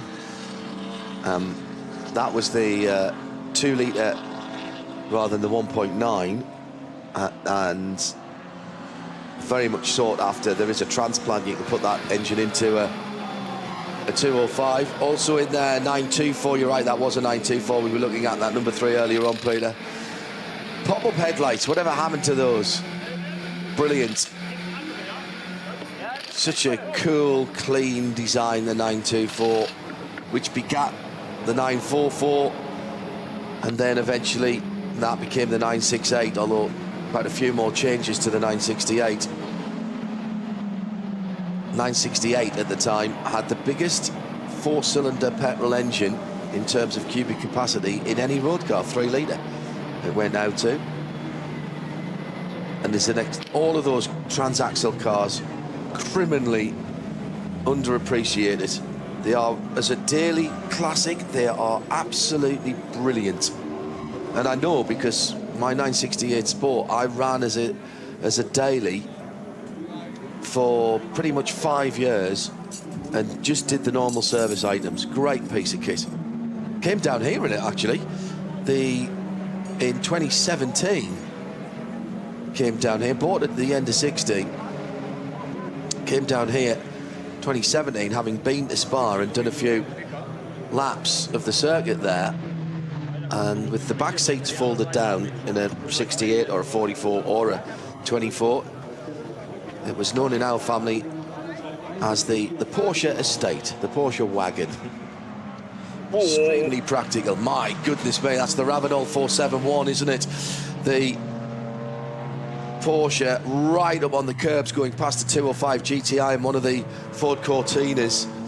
Again, this is the 9th place car. This is one of the 964 Cup cars, the very early iteration. And that car has not yet pitted. No, and so that's the leading car right now, I think. No, it isn't, because Marcus Menden hasn't pitted. Oh, has he not? Neither is the 502 Griezmann car or the Strala 487 Porsche 964. So they've all gone through. So the 50... now, hold on. Standby caller. That's interesting. No, that's right. Yes, the 501 is now onto its second stint. Yes, I was just trying to understand the timing screen there. So yeah, it's onto its second stint, whereas the Marcus Menden, the Griezmann car, and the Strala 964, they're all on their first stint. Correct. So the leading car is the Menden Huff bright yellow 485 RSR, but owes us a stop behind them. The 320, number 513 in 7th place, is just stopped as well. The Volvo class leader, the Österreich Still and Team Pro Sport Racing car, the 423, that stopped. The Tischner E36 Coupe, which we've seen a bit of, the 550, that's made it stop. And so has the Pro Sport Racing. That's another Österreich driven car. The 635 CSI, which we haven't seen yet. More penalties coming in as well, with the 535 getting a 30-second penalty for speeding in the pit lane. 635 BMW CSI Coupe. Yes, yes, and thrice yes. And driven by Kurt Team. Very cool. That's very, very cool. His son Nicky driving for Volkenhorst Aston Martin in the big race later on. In the number 34 car, the Cool Runnings car, as we've come to know it as. Well, you know why I said that? Because of the colours, the green and the black and the yellow on the front of the car. Opel Kadett coming through. That lovely coupe shape. The GTE or the GSI, depending on which market you're in, and the little A110 Alpine, built all over the world. It's built in Spain, America, or South America at least, as well as in France. I remember finding one in Spain. I wish I'd bought it all those years ago on the island of Tenerife. I sat in the car and the roof panel was so thin I could see the sun shining through it. I kid you not. Great little car. The current version of that about to go out of production, I'm hearing from Alpine. I brought one up to the Jim Clark Museum last year and had a beautiful day running around the border roads around Kelso and Jedburgh and Duns. And I have to say, having driven both the classic and the new car, it is a very successful reinterpretation of the car, that new A110 from Alpine. Thanks to Jim Holder from Renault and Alpine UK for the loan of that one. And I have seen now, he was chiding me for saying that I hadn't seen a new Renault 5 yet, the new Renault 5 electric. I saw one in France for the first time last week. Haven't seen one in the UK yet, but I have seen one in France. And of course there's an Alpine version of that as well. Is it called the 590? A290. 290, yeah. I can't wait to have a go in one of those. They look really cool. All electric. A little bit of fuel coming out of the Opel Kadett, leaking, oh dear, all over the circuit.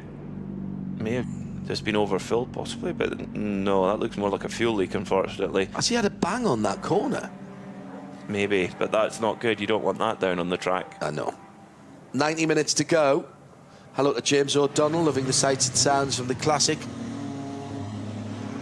racing here. one of the absolute brilliant features of the Nürburgring are the structures. And whether it's just sitting on the top of an RV or something more, shall we say, architectural, there's people who've got full sim rigs in there, showers. This is a proper holiday weekend. Lots of children as well, lots of families I've seen walking around, probably more than any year since we've been coming here since 2007. So it's our 19th English language coverage, the 19th English language coverage and live broadcast. Started just with the radio coverage, and thanks to David King and Aston Martin, as he was at the time, the idea was that it was the week in between test day and Le Mans, as the 114 Porsche moving slowly with a broken rear right-hand light. That car's been in the barrier. That's a Carrera RS, unfortunately. Oh dear, yeah, something not right at all for Hans-Peter Havdal and Matthias Havdal in that car. Love the ducktail spoiler on that. Yeah, very cool. Indeed, that's an early Carrera RS.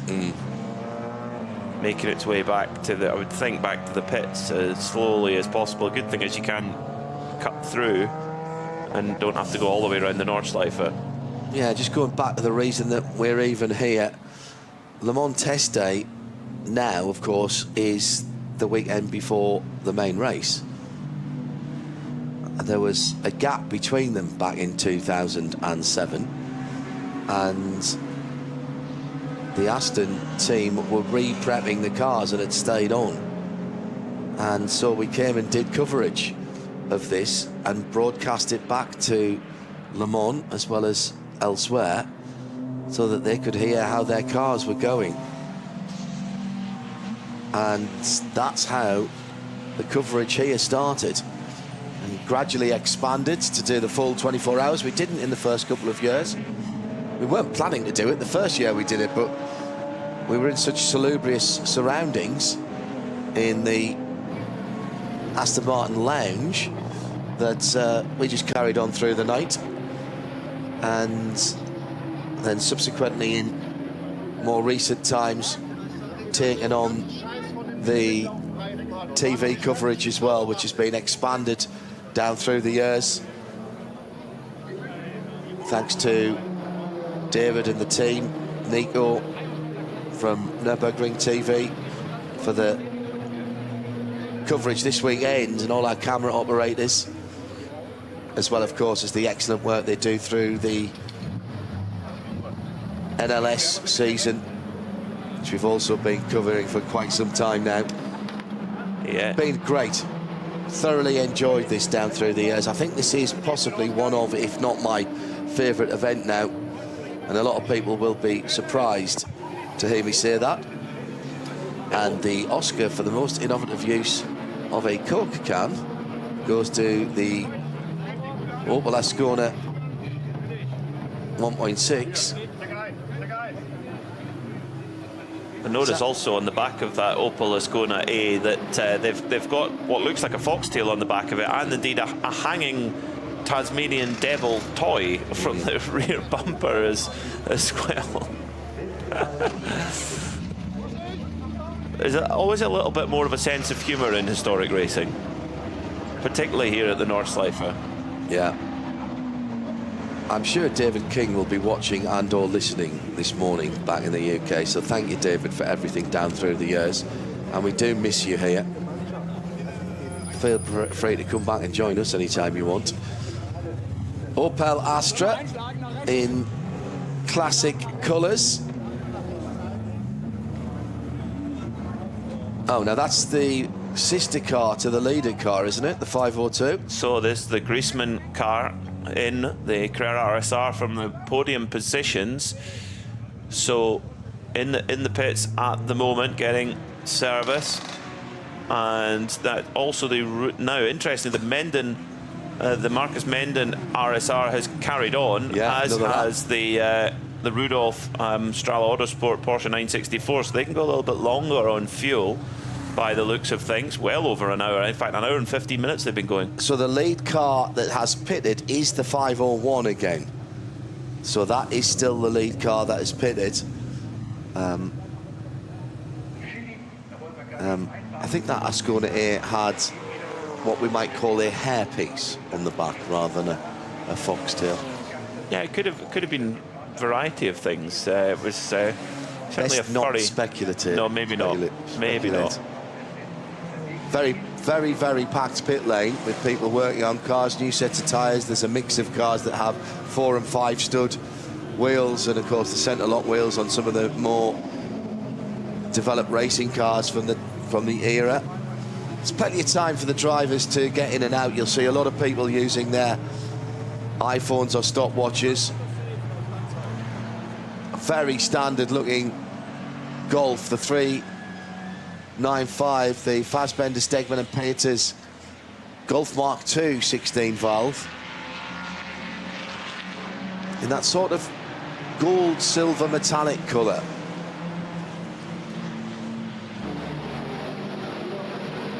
Also in the pit lane is the 964 number 474, the Simon Racing car. Now, which of the Kolb is driving that? Alexander Kolb, right? Who's driving that machine. Back again for another year. Porsche 964. Almost got a slight Brumos hint of colour to that with the blue and red stripes, which are so famous. Should really be running 59 in that case. And that is Patrick Simon with the headset on next to it. Oft to be found patrolling the pit lane here. I've commentated with Patrick. He's a massive enthusiast. He's got a decent little preparation and a decent set of cars of his own. Get him to tell you about his Ford Granada 2.8 estate car that was an intervention car, and he's found all the original racking etc out of the back, and he put that back together. It's also, he's got a 635 CSI, I'm pretty certain as well, and a very, very handy driver himself, as our producer in London, Rob, reminds me. So that was just too much curb from that Golf Mark II GTI. Classic 3-door shape. Yeah. I don't hold with 4-door GTIs. I'm going to put that out there right now. I think it increased. I think though I would disagree, because I think it increases the operating window, and it was always designed to be a fast car that you could use every day as well. I think having owned it, I owned 2 Golf R's, a 3-door and a 5-door. I can tell you, I much preferred having the 5-door. Just a little bit easier to live with. Oh dear, that Alpha that that was more than just the right rear, wasn't it? Yeah, the front of it's quite severely damaged, unfortunately. On that Mark II Golf GTI, Adrien Fourmeau has a Mark II Golf GTI. WRC driver Adrien Fourmeau. 3 or 5-door though? Not sure. See, the longer door of the 2-door, I always think makes it look a better shape. Probably, yeah, probably does. But I think the whole point of it is the hot hatches is that you can use it for everyday stuff, and it's still got the performance when you want it. It's being the Swiss Army knife of cars. You know, I don't think you're going to change my mind on that one. No, I don't think so. You're very good at getting me to modify my views, you and Johnny Palmer. But I'm afraid that is a hill I'm prepared to defend to my last drop of blood. The 3-door definitely looks better. hot hatches are better proportioned than the 5s. The leader then is still the 485 coming through Brunchen past a 3-door BMW. No, 2-door BMW, sorry. The only problem with the 3 doors, and I found this on the odd times when I did have 3 doors and I was allowed to park it in the garage when I was still living at home, is it's actually quite a bit to get out of a 3-door or a 2-door car in the garage because of the longer doors. You need to find a little bit extra space to park your car. So the leader then is still that very lovely 911 RSR, which eventually will end up in the hands of Rob Huff. Maybe at the end of this lap, because Marcus Menden has been going for pretty much half the race. So I think now it'll be handing over to Rob Huff. And this has been in the diary for a while. We saw Rob at the Dubai 24 Hours competing in a GT3 Bentley owned by Sean Lynn, and it was already in the diary at that point. Marcus wanted to come, who's the owner of the car, wanted to come back and do it again. Sean Lynn once, in a, I'm sure, a weak moment as we were queuing to get off a plane coming back from some event somewhere, said, well, as you're here anyway, you should absolutely do the ADAC 24H Classic. We've got some cars, you should jump in one of ours. And I went, yeah, great. What? He says, how about BMW M1? I had, I think, 3 at the time. And I politely did. I'm not sure how serious that was, but I politely declined. Wow. Wow, that would have been special. That would have been very special. Special is one way of describing it, yes. I don't think I would have done the car, its designers, or its drivers down through the years at all, any service there. One of the best sounding cars ever built, I think, that BMW engine.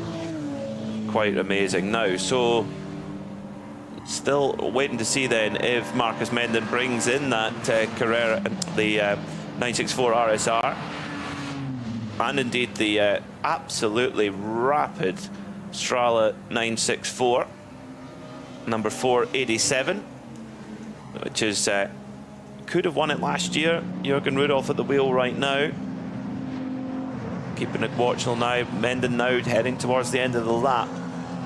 He's in the last sector now. He is in the pits. So Marcus Menden into the pits, and driver change about to commence. And Rob Huff getting ready to get in. Rob Huff also, I mean, a very obviously hugely successful driver, but now a driver manager as well. He's managing Ronan Pearson in the British Touring Car in the British Touring Car Championship. Notice it is pistol grip fill, despite the fact that that is a racing filler, and that will be exactly the same in the ADAC RAVENOL 24 Hours.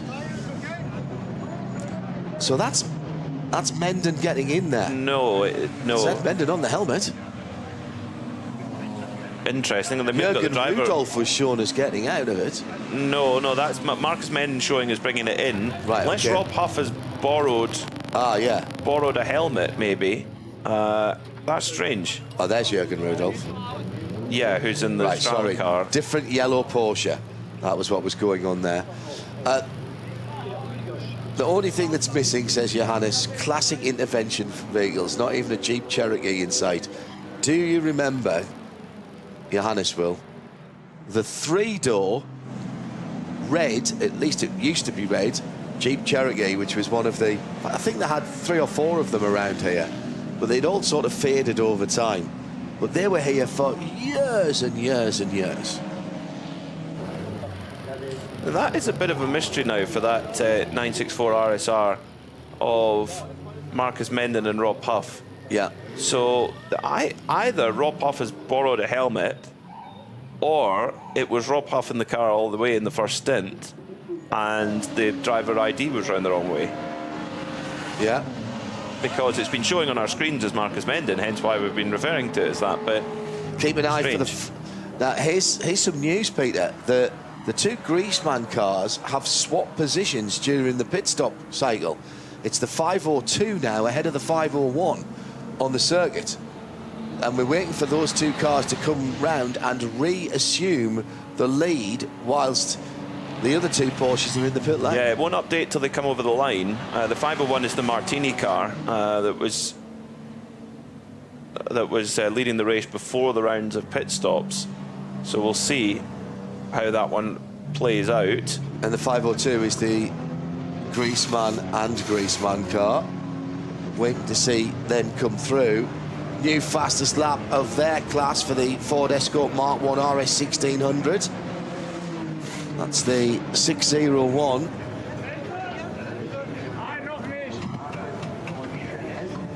Seems to be a bit of a worry with the right rear there. That wasn't going on. Seating, not seating properly. Yeah, this happened to the Strala car last year. Oh yeah, that doesn't sound good. There's the 501, and that has gone through. So that's now back in the lead of the race. Yeah, waiting for the green 502 to come through. Yeah, will hopefully correct itself in a moment, as out then goes the 964 RSR, number 485. I reckon that's second place now for that yellow car.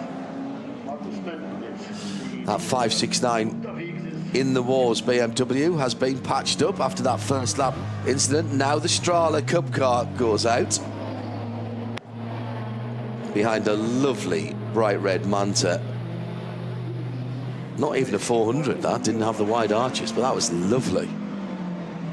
I remember in road rallying up in the northeast of England, the Manta 400s, you could bring them in from Europe much cheaper than you could buy them in the UK, even in right-hand drive. And there was a raft of them came in to road rallying. My, those things were quick. Saturday night rallying, first car off at midnight. I was on the maps in a Ford Chevette, and I really do mean a Ford Chevette, because the 1256 non-cross-flow Vauxhall engine was not easy to tune, so we did an engine swap on it, stayed in the 1300 class and put a cross-flow Ford engine in it. Required a bit of engineering around the gearbox and bells housing area, a different prop shaft, but it worked. Beautiful number 507 Carrera RSR with Hess and Hager brought in to the pits with the full 934 and a half bodywork. No rush in the pit stops. There's a mandatory pit stop time, so there isn't any need to rush. You got plenty of time to do that pit stop. Has Porsche Rennsport ever been held outside of the US? No, I didn't think so.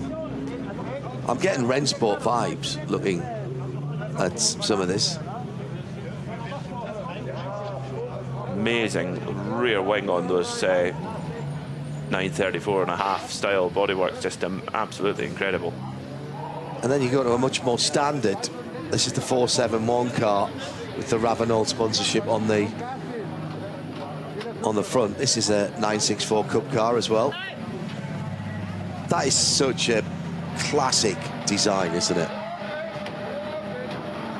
Yeah, very elegant. Beautiful proportions. The 993 took it on a little bit. That upright windscreen is the design feature of the 964.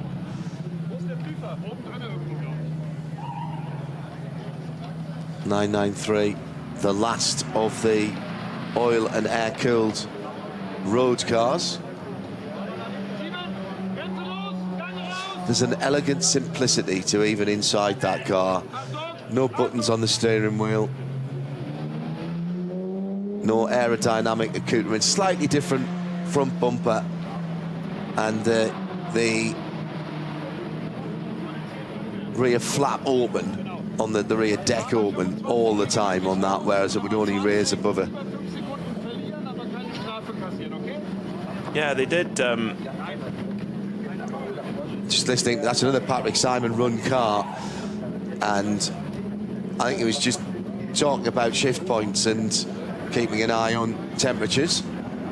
Caught the end of that. Sorry, Peter, go ahead. Yeah, one of my favourite 964 Cup stories was one of the original 10 cars that were built. One of them had a Tiptronic gearbox, because they thought at the time whether they would put the Tiptronic on those Carrera Cup cars to promote it. They ended up going for the manual shift in the end, because the Tiptronic was something they were trying to push on the road car at the time. But the Roland Kussmaul performed a comparison here at the Nürburgring on the 5th of June 1990. He did a huge amount of mileage, 24 laps around here with no technical issues. The fastest lap for the manual, around just the Nordschleife, 8 minutes 13. The Tiptronic was only 0.15 of a second slower. Didn't they Balterol then raced it here at the Nordschleife in 1990 in Carrera Cup Germany. Didn't they also have a dabble with PDK in the prototype, in one of the prototypes. I can't remember. It was a 962, yeah. 2, yes, here at the. Was that the Shell car? In the on the Grand Prix track. I don't know where that popped up out of my mind. I defer to you on all things Porsche, but once in a while. And of course, the history of automatic Porsches here, the Marathon de la Route in the 1960s, the 84-hour event was won by a Sportmatic 911 with Vic Elford on the driving squad. And also David Hobbs won his class here in a car with the Hobbs automatic gearbox. Okay. Which his dad was involved with. He got moved out of the class he was in because they thought they didn't really know what the automatic would do, and he got moved into another class that was, he actually won it and took home some prize money. Great book, by the way, Hobbo's book. Have you read that? No, I haven't. I'll lend you my copy next time you're down. I think it was Rob Huff, although it says Mendon on our timing screen, just judging by the sector times at the moment, I think that was Rob Huff who started the car. Did it, although it didn't say so on the timing screen, and then Marcus Mendon has got in. It was definitely a Mendon helmet that got in with the gold. Yeah, and there wouldn't be any reason why Rob wouldn't have his own helmet with him. So, yeah, judging by the times, I would say that it's much more likely that is now Marcus Mendon in at the car. Rob, and given that that's not his car, he very nearly had a big off. But what he didn't do was panic. True. It was very well held. You've got to let the car do its thing.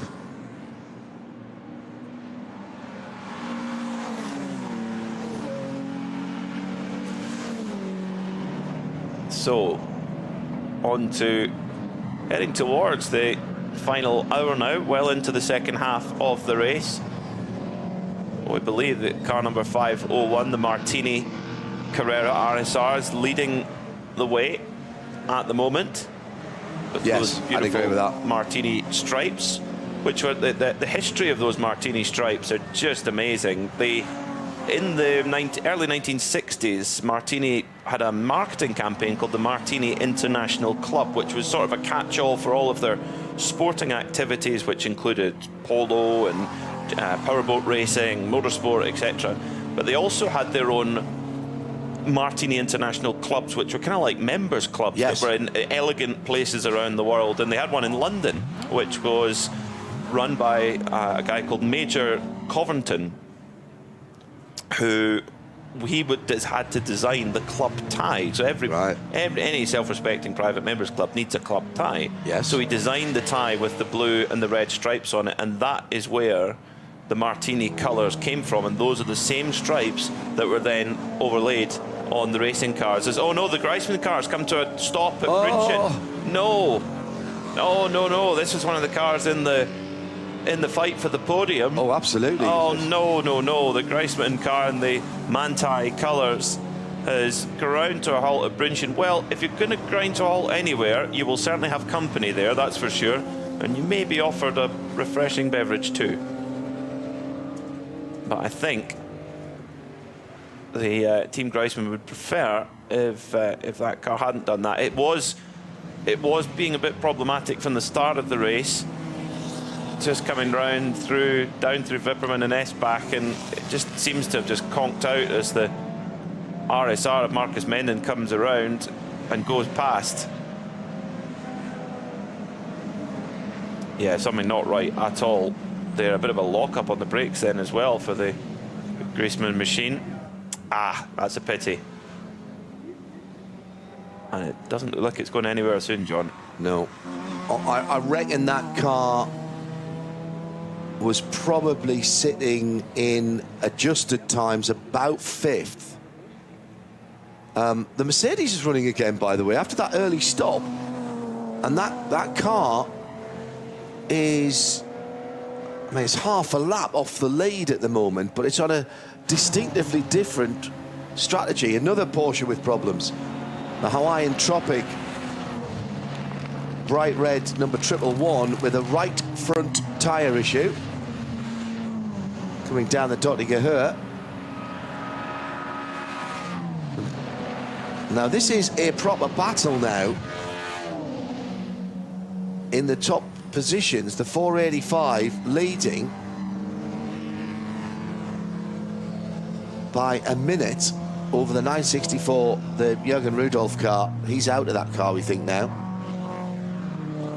This has been a quick lap for Ralph Schall in that Mercedes. Unfortunately, problem for the Paul Hawaiian Tropic machine. Oh, it's front left puncture. Yeah, that's what I was just saying. Yeah, dear me.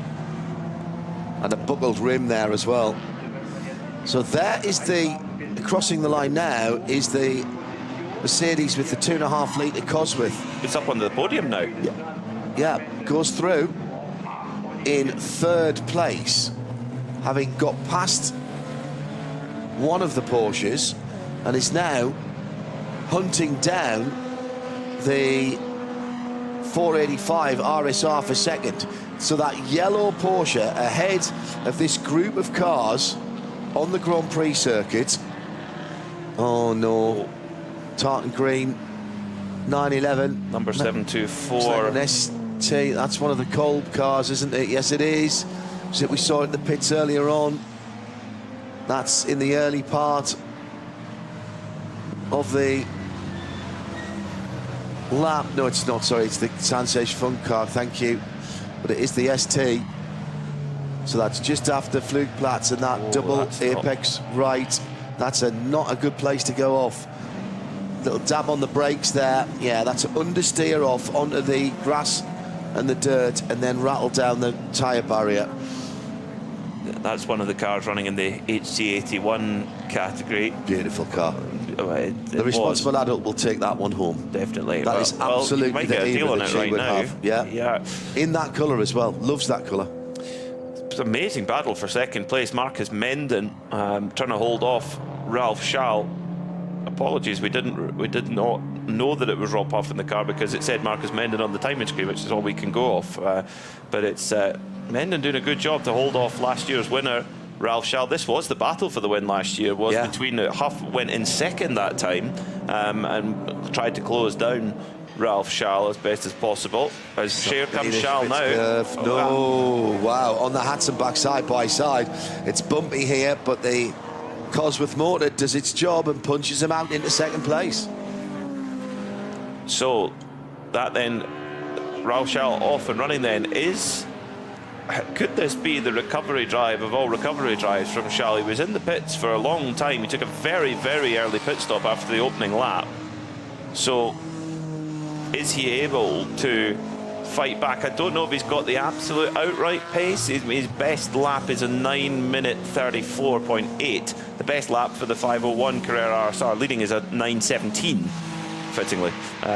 So it's going to be a hard ask, but we've seen attrition in this race. It is a classic event. There's reliability is not as anywhere like as assured as it is in contemporary racing.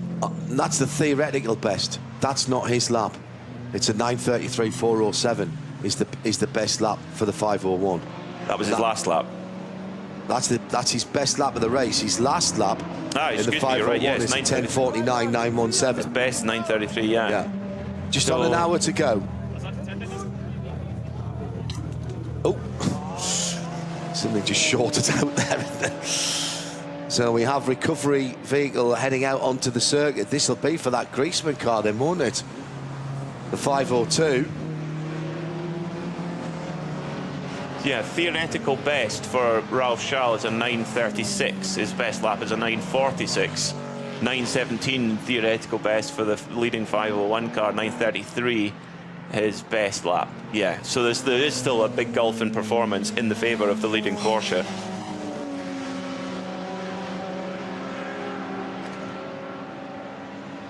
So coming down to the last hour, the number 511, that is the Team Mittelmotor GmbH, the RSR IMSA car, with the really weird exhaust on the back. Very strange exhaust. That could well be a noise muffling. Correct. Pointing it system. in so that it's not pointing at the side of the track. Yeah, amazingly wide arches on those Carrera RSR IMSAs.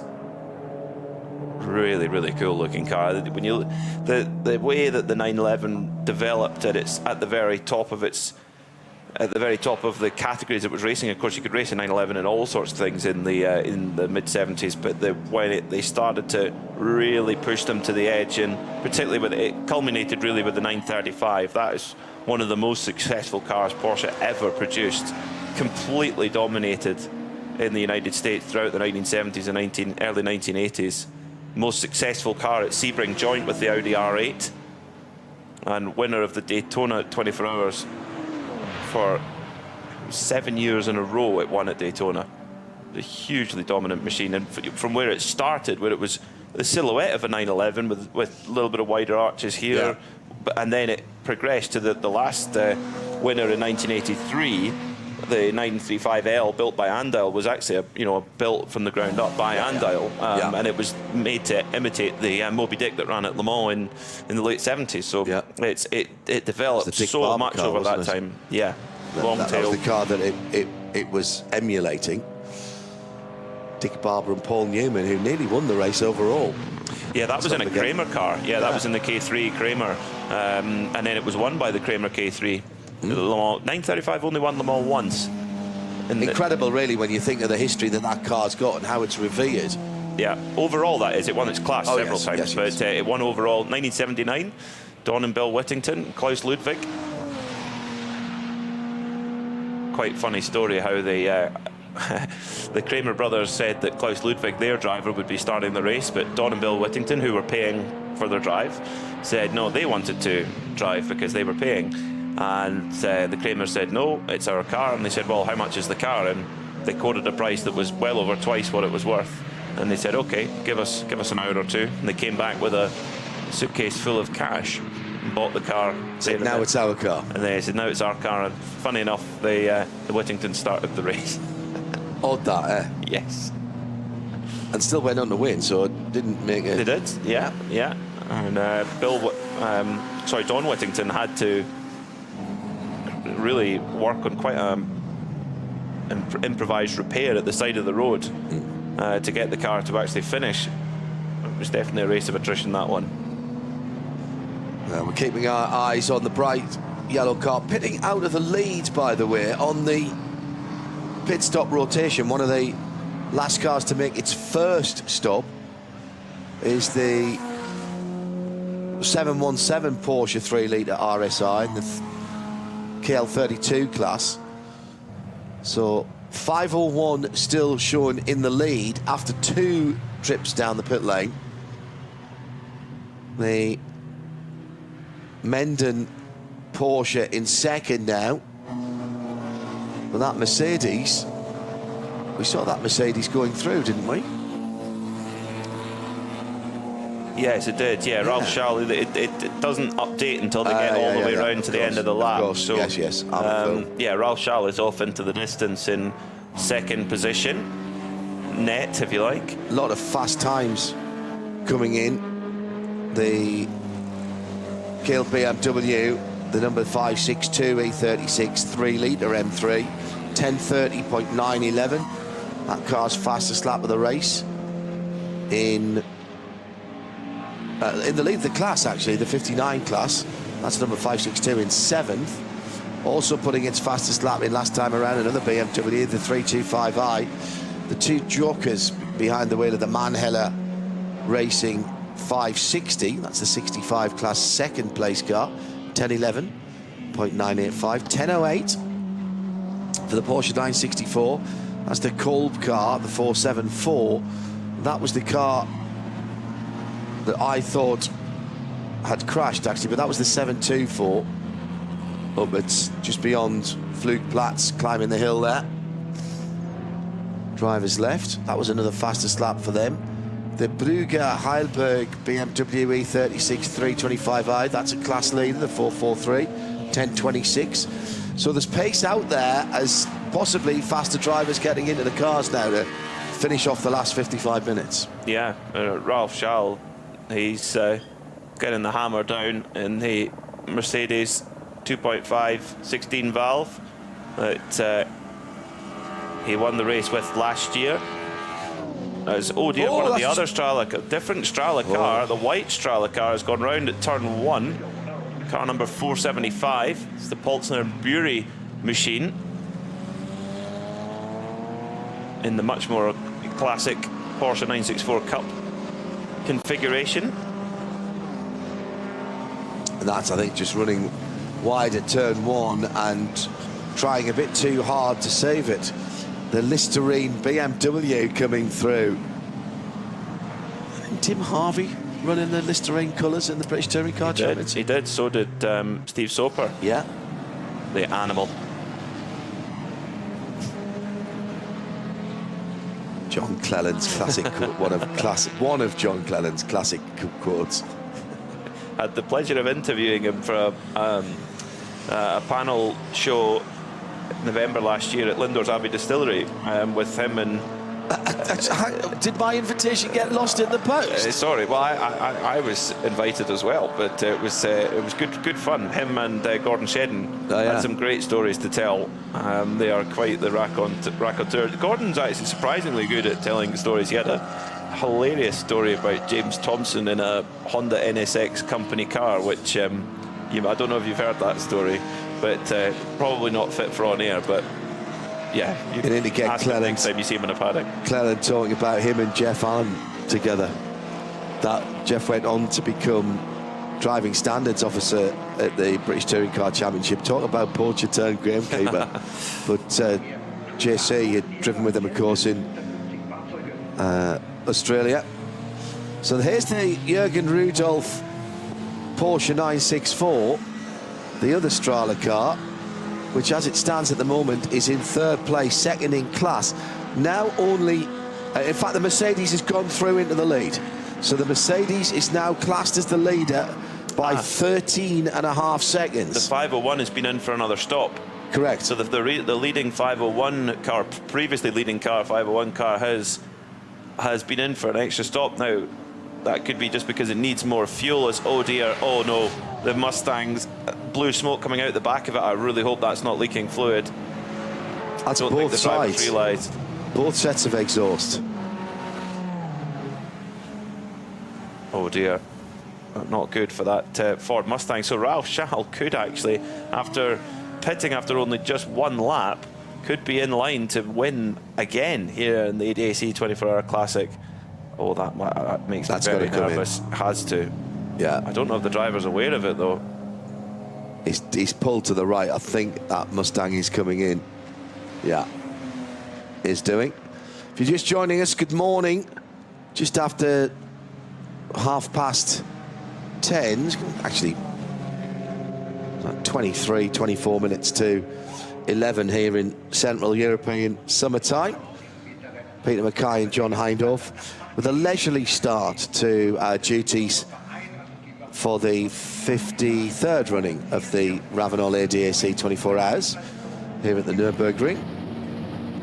You'll have Bruce Jones and Peter Snowden for the main race warm-up coming up in a little over an hour. And then Johnny Palmer with Ben Constanduras and Joe Bradley starting the race. Busy weekend of sports car racing on both sides of the Atlantic, which has cost some entries here. Just the one BMW in the main race. You're only just joining us this morning. And good morning to you from a beautiful Eiffel. Yeah, that's oil overflow somewhere. Is that just coming out of the breather pipe and funneling its way underneath the car? Maybe. 289 cubic inches. No substitute for cubic inches. Lovely Mustang. Very nice. I like the colour too. The duck egg blue colour. Baby blue Mustang. Very nice. Yeah. There's the RAVENOL BMW 2002 of Abe Share. Cracking on. And we couldn't figure this out whether it was Frank Stippler's brother or Frank Stippler's dad that she's sharing with. But it is a Stippler. That it's not Frank. He's probably a little bit busy. Sitting 6th in its class at the moment, that car. So not quite on the podium. Beautifully prepared. Little dent in the back from earlier in the week. I was told it's not damage, it's patina on that car. Love the round rear headlights. Ralph Charles is really pushing on. Yes, he is. Putting in personal best sectors, and he's pulling away from Marcus Menn, and the gap's only 13.4 seconds.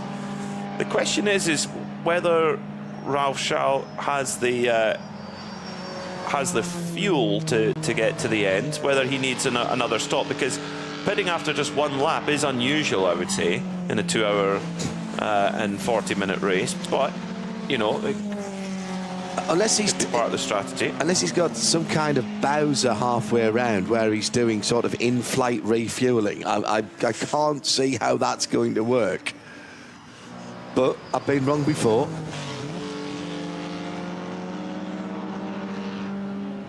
So Mercedes, Porsche, Porsche, Porsche, Porsche, Porsche, BMW, Porsche, BMW, Porsche, BMW, Porsche, Porsche, Porsche, BMW, Porsche, BMW, BMW, BMW, BMW, Volvo in 21st position for the Pro Sport T240T Group A car.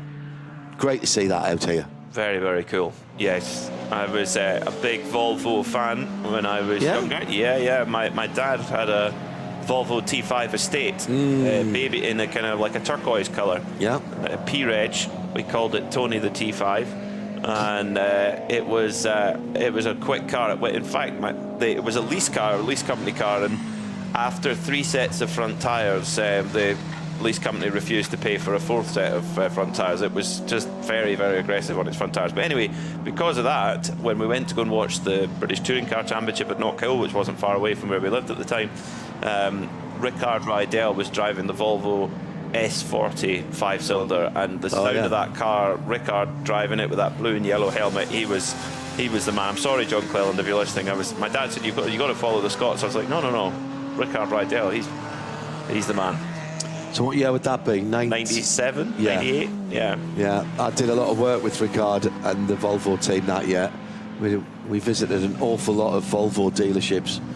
Had with that S40, that 5-cylinder engine, which made its way into the 2nd generation of RS Focus, of course. That straight 5. Of course it did. Yes, of course it did. Yeah, very cool. Very, very cool car. The straight 5 had there was 5-cylinder Audis as well, of course. Straight 5 Audis, inline Audis. That just had a completely different bark. Odd numbers of cylinders. I've got a 3-cylinder motorcycle, a Triumph, which I really must get sorted. Brunchen, and that is where the demise of the number 502 Porsche, the Griezmann car, is being attended to. Now they're lifting that car. That's transmission then. Yeah, because it did grind to a halt quite quickly, and I also spare a thought for the recovery team. They're charged with lifting a very, very pricey car. Are we talking 7 figures there? No, not quite, but you're talking, high 6 figures. It's a very, very valuable car. Starting with an 8 or a 9? Maybe not, but it's still a hugely valuable car. As valuable as a modern GT3 car. Okay. So, but a lot more fragile. And as ever, the font of all knowledge, Johannes, thank you. Herman, father of Frank, is the stippler in the BMW. Wow, there you go. So Frank's 50. So, good on Herman. Not in his head. No, definitely not. No, for sure not. Winner last year, of course, of the 24-hour. Must be one of the oldest winners of the race, actually, at 49. Well, they wait till this year. Well, that would be a story, wouldn't it? It would be, yeah. And in the Mustang, of course, this year. Yeah. 3/4 of an hour still to go, and the leader, the Mercedes-Benz 190e 2.5 Cosworth, heading down the Dodiger Hill, headlights ablaze. Can't wait to see the recreations of She's slightly earlier than that car that we're going to get in the SPX next year. It's the Evo 2 that it's the... Oh, is it? Yeah. Right, so it's slightly later, right, okay. Yes, exactly, yeah. Callie Rovanperä has one of the original cars, Evo 2, with a big wing on the back. Yeah. Yeah, he's got a pretty choice collection, the double World Rally champion. Do you know what his daily driver is? Lancia Delta? GT3 RS 992. Visac. It's not a daily driver. Certainly not if you live in Northamptonshire like I do. It's more civilised than his company car. Yeah, but the suspension travel on his company car is more what I need when I'm in Northamptonshire. True. Ralph Schall into the pits. So he was on the 8th lap of his stint. So this was always going to be the case. He surely needed to come in for fuel, and indeed he has had to come in to the pits. So that would then put Marcus Menden back into the lead of the race as and he comes there he through goes. now. Yeah. So we are waiting to see how long it will take to service that car. Checking the tyre presses, more fuel going into the big bends. What an extraordinary project that was. Mercedes have done some wild and wacky things down through the years. Remember the C111, the project for the 100 kilometers per litre car, the little aerodynamic thing which was built. And then you look at that, the 2.5 litre 4-cylinder Cosworth. Oh, now leader just getting cut off by one of the BMWs there. There was a raft of that yellow coloured BMW started together, and the leader knows now that this is the opportunity. This is the opportunity. Got to make the time now, and then let Ralph Schall chase you down. Can you imagine? I mean, we look at that car now and it looks incredible. There goes the Strana car through in second, so that's a change there. We look at that car now as a racing car and think it looks pretty funky. Imagine those on the road. There was a lot of that dark grey brown colour ones that were out there, and quite incredible to see them on the road with that high rear wing, which they had. Yeah, the 996, and it went through into the 993 as well, where you get the 993 RS. I'm talking about the... Oh, with the Mercedes. Yeah, likewise. Yeah, same idea. Yeah, same idea. Very much a racing homologation special with a high rear wing. Looks absolutely immense. So Ralph now has got his sights set on Marcus Menden in the lead of the race, and he's got 40 minutes basically to try and run it down. Yeah. So Bert Schneider, by the way, was 54 when he won in 2016. Okay, right. So that is quite a record. I didn't pull that out of my head. That's Johannes again. No, yeah, there you go. Thanks, JJ. So Stippler not the oldest to win it yet. He's going to have to keep going. Why do you think he's keeping going? He hasn't lost any of his. I don't think so. Of his edge at all. When he gets in the car, you pay attention. I was fortunate enough with Patrick Simon, funny enough, to be at the Hockenheim Ring at the end of a DTM series a couple of years ago to see the last Audi TT Cup race. Or at least it was meant to be. I think they stretched it one more season after that. So, as they thought they weren't going to need the cars, they did an Audi Legends race in the TT Cup cars. And, I mean, it was a who's who. So, Christensen, Capello, all the big names from Le Mans, and Stippy was there. And who won? Stippy. Absolutely took them apart. Took them apart. Absolutely brilliant. It was a bit of fun until everybody got out on track, and then it got really serious, and he was imperious. Had barely had any time in the car and was brilliant. Massive talent, Frank Stippler.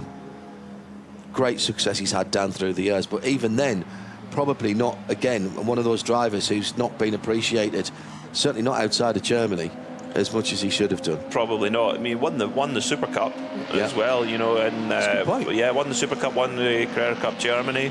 Yeah, very strong, very strong driver. But yeah, maybe didn't quite get the opportunity. I think sometimes when you're as good as he is at this particular circuit, the Nürburgring Nordschleife, which of course has a championship that runs with it, and of course this big race, the 24-hour, you know, sometimes if you're that good at this track, you then focus your season around those races. Yeah, true. And if you, whatever manufacturer you're driving for, he was affiliated with Audi for a long time, they want you to be at every time they're racing on the Nürburgring, so, and therefore then you can't commit to a full season in other ways. So you become a complete legend here, but maybe, like you say, aren't appreciated like you should be on an international scale. But that doesn't mean that you're not as accomplished an athlete, because what Frank's done at this place is quite amazing.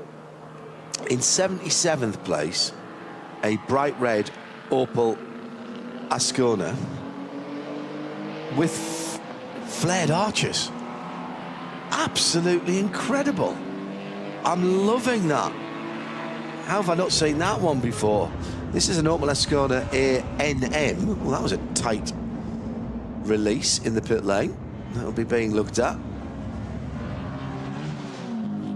Beautiful bright red in the sunshine, round headlamp model. Of course, the Ascona bit developed all the way through to the Ascona 400, which was a very, very strong rally car. Won the World Championship with Walter Röhrl. Oh no, it's the RAVENOL car, the 964 RAVENOL is ground to a halt. I pick exactly where that is, 14 kilometers in. So that's around sector 6, so this should be around Kesselchen? Yes. Yeah, it's just before Kesselchen. Good call. Climbing the hill. Well over the driver's left, but that will put it's probably when the engine's most under stress. Yeah. Up the hill. From Bergwerk and all the way up there. Yeah, there's a great video online of Hans Stuck doing a commentated lap of his pole position lap in 2004 in the M3 GTR, and he said, you know, you can't have enough power going up the Kesselchen, more than 1,000 horsepower ideally. Yeah, adequate. So that is, and we've also got a yellow flag at Schwalbenschwanz as well. Further round the track, that is because we've got the recovery of the Greisman car. That'll be a moving yellow flag. That'll just make its way around the track. Correct. Spot on. They've got it on. They've got it on safely onto the flatbed. We can all breathe a sigh of relief. That's as can the insurance company. A precious piece of racing history there. But isn't it great that it's not just gathering dust in someone's collection? So now we know what the problem was. It was a left rear drive shaft failure or a suspension failure. That's why it ground to a halt so quickly. Couldn't see that side of the car. But isn't it great that these cars aren't just gathering dust or being polished within an inch of their life every 5 days in somebody's collection and put in a glass box? This honours the car, the designers, the drivers and the mechanics in period, and I like to see that. And it brings it to a whole new audience as well. You know, there's still, you know, some people might have seen the cars race in period, but as time goes by, there's less and less people around that have seen these cars race in period. They've read the book, seen the photographs, but to see them out there being driven properly around a proper circuit and to hear them exactly, you can't hear it through the book, can you? And that is, you know, I was born 1990, and you know, a lot of the, you know, my favourite Porsches were built prior to that, and a lot of favourite cars were built prior to that. So when you get to see them compete, well, that's what the events like this do, to bring these amazing machines. And big respect to the owners, particularly, you know, Marcus Menon there getting it up on the curves, a little bit of a wiggle in that 964 RSR. I'm sure he gets dealers phoning him all the time wanting to sell that car because they know they can. It's a highly collectible piece, and yet here it is racing on the Nordschleife. It's magnificent to see, really is. History in motion. Absolutely incredible stuff. And good morning to you all who are joining us. Tommy G tuned in, Thomas Rica as well. What a lovely day to enjoy racing action from the Nürburgring. Hashtag for us is RSL19N24. It's our 19th time here at the North Loop. Well, actually, we're on the Grand Prix circuit, but for the great race on the Nordschleife. And who's going to win tomorrow at 4 o'clock? Well, Johnny Palmer has confidently said Porsche at Midway Motorsport. There's one BMW in this race for reasons that we've discussed before, but if you're joining us now, the clash with the Salem 6 Hours of the Glen basically meant, and this has been admitted by the team manager, which I think is brilliant, that they ran out of works drivers. They would have ideally liked 2 or even 3 cars here. They have a car. It's another one of the cadet coupes. I was going to say 3-wheeling, but that was 2-wheeling. I think, and I'm just saying this, that might be a little bit too stiff, and those wheels might just be a little bit too large of diameter. Possibly. For that car. So BMW running out of works drivers. There's one BMW here. So they do not have the advantage of numbers. So they've got to have a clean race. But I don't think you can call a works entered and driven BMW for Rover Racing a dark horse. But I am saying, watch BMW. I think that car gets to the end, it will be in the conversation. Yeah, their hand is, as whatever their hand is, whether it's a good hand or not, it's the most concealed hand I think I've ever seen coming into a 24-hour. I mean, they weren't at the qualifying race. No. They haven't been out on track much. But they didn't qualify for top qualifying. So, you know, it will only know in a couple of hours after the start of the race where they are. So, tell you what, the 485 RSR being pushed on hard here as, oh dear, another Porsche. Number 663. Beautiful.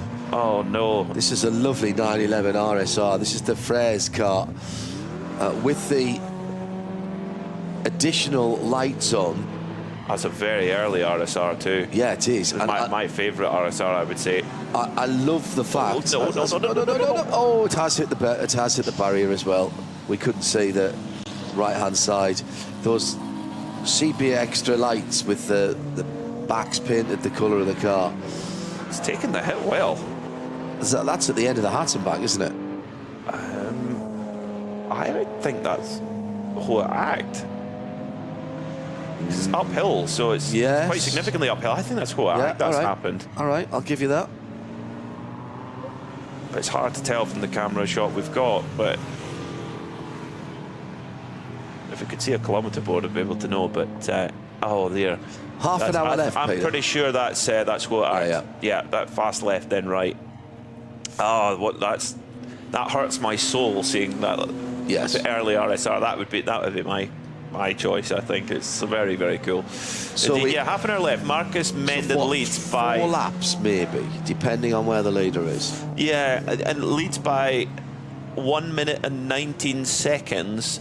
From the number 501 Carrera RSR, which has had an extra pit stop, of course, but is a significantly quicker car to the tune of around 9 seconds a lap. So, depending on, this isn't done yet. Then not far behind about 16 seconds behind the 501 is the Strala 964. In fact, was the Strala 964 because Ralph Schall's got back going again. So Ralph Schall is in 3rd place now. It's all change. And we have to wait 9 minutes or 9 to 10 minutes until it updates, because it only updates when it comes round to the start-finish line. But hopefully everyone's had their last pit stop now, so we'll get a clearer view on things. Double yellow flags being shown at... Oh no, it's at Brunchen. It's down at Esbach. Yes. Aha. Yes, that makes more sense. Yes. I don't think that car's coming out of there. No. It'd be better off going and turning it around on the grass. The rear right wheel looks very damaged though. Yeah. I love the way that the tow vehicle has pulled up next to the incident whilst towing a BMW at the same time. I've only got the one tour up, mate. I'll be back for you in a minute. Yeah, I'll be back in a second. Those Yeah, Tiguan's get worked hard, don't they? Yeah. The DMSB machines. There used to be XJ Cherokees. 3 doors. Loved them. All right. Getting a push here. Do you know what? That's still got air in the tyre on that right rear. Right, needs to straighten his wheels up. Straighten the front wheels up. I think he's spinning the left rear. Can't get it up the hill.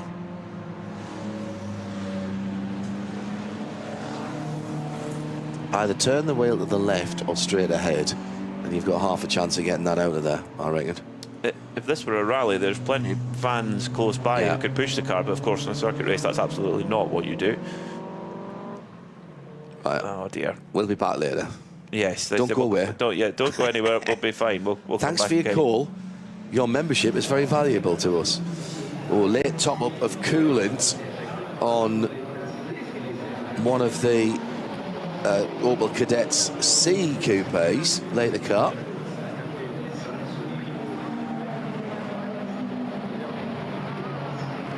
Do you know, there's people here that just want to be out there, don't they? Yeah. They just want to be out there doing it. What an experience. Sunny Saturday morning we did on the think Nordschleife. We did think the warmer temperatures might make some of the cars struggle. We're going to get a drop of oil in there as well. Yes, we are. Shell oil going in there. That'd be Shell Helix then, wouldn't it? Yeah, just a little top up, enough to keep it going, get to the end. Tell you what, if you've got a car that can make it through a classic car that can make it through 2 hours and 40 minutes of racing around here, it's been well prepared. No matter, and it's been well driven too. You need much more mechanical sympathy. You've got to have that mechanical sympathy here, don't you? Still waiting for. Was that a Honda that just went through? I'm not sure. Like a Honda Civic or a Rover 216 or something like that. I didn't see that on the entry list. Well, there's 194 cars. It takes quite a lot of keeping on top of. See, fans already keeping themselves refreshed. Oh yeah. Despite, what time is it? Just after 11 o'clock in the morning. And everyone getting their vantage point ready. Just under 5 hours until the start of the big one. The 53rd running of the ADAC RAVENOL 24 hours of the Nürburgring. It's Marcus Menden leading the way in the 964 RSR up towards the carousel. And we'll get an idea at the end of this lap of just how far the Mercedes has dropped back. But it's got to be somewhere near 100 seconds, maybe even a little bit more. Came into the pits for that second pit stop. The leaders are going to go through with one pit stop. They're pretty much split it exactly in half. It was an hour and 20 to go, wasn't it, when they came in? Yeah, that's right. So should be able to do that. And you would think then that also at the rate that Rob Huff was driving, he'd maybe use a bit more fuel too. So if you can make it halfway with Huff driving, you would think it shouldn't be too much of a problem for Marcus Menden. Amazing that, like you mentioned earlier, John, the structures that are built up around the circuit here. Oh, it's incredible. For people to enjoy. There's nowhere else in the world like it. Satellite dishes. This whole event, everything about it is just different. If you think it's a 24-hour race, how different can it be to Spa or Le Mans or Daytona? You just have to come and experience it. I cannot stress it enough. Tell you what, the Martini 501 isn't a massive amount behind the race-leading cars. Now coming through the carousel, it's going to be a big ask, but I think they've got 3 laps to go when they get to the line. So that could well be enough for the Martini 501 to run down the Menden RSR. I still think you can't count out the Mercedes either. No, which is coming through the carousel now, so it's definitely in the fight as well. Maybe doesn't quite have the outright lap performance of the Martini car though. I think the problem's been that they're all running about a minute to a minute and a half slower than they could do, because of the slow zones and the yellows, and of course everybody can only go through the slow zones at the same speed, so it disadvantages the faster cars more. Yes, because it gives them less opportunity, less mileage to run it down at full speed. Yeah, so but I think it'll be a fairly short slow zone at Brünnchen for that RSR, which is being towed across the road at the moment with a brief respite in the traffic as the Tiguan Plus pulls the DMS away. Yeah, so the DMSB passenger who tried to push that car out, basically, like a taxi driver said, I can't take you right now, but one of my mates will be along in a minute. Just stay I'll by the phone rank. it in. Yeah, amazing. You stay where you are. Those are busy machines, those Tiguans, pulling cars to places of safety. If you're joining us and you've not watched Nürburgring racing before and you're going, what's going on? Why haven't we had a red flag? Why haven't we got a safety car there? It's just not how it's done here. No, it's everything about it is different. Yeah, in some ways it's a throwback, Peter, because what you're saying is to the drivers, we're going to treat you like adults. We have rules here and you have to abide by them. If you break them, the penalties will be punitive, up to and including removing your permit to race here, even including during a race. And we've already had one driver that's happened to this weekend, and it might have easily been two. Could have been more, yes. Definitely could have been more, quite surprisingly so, actually.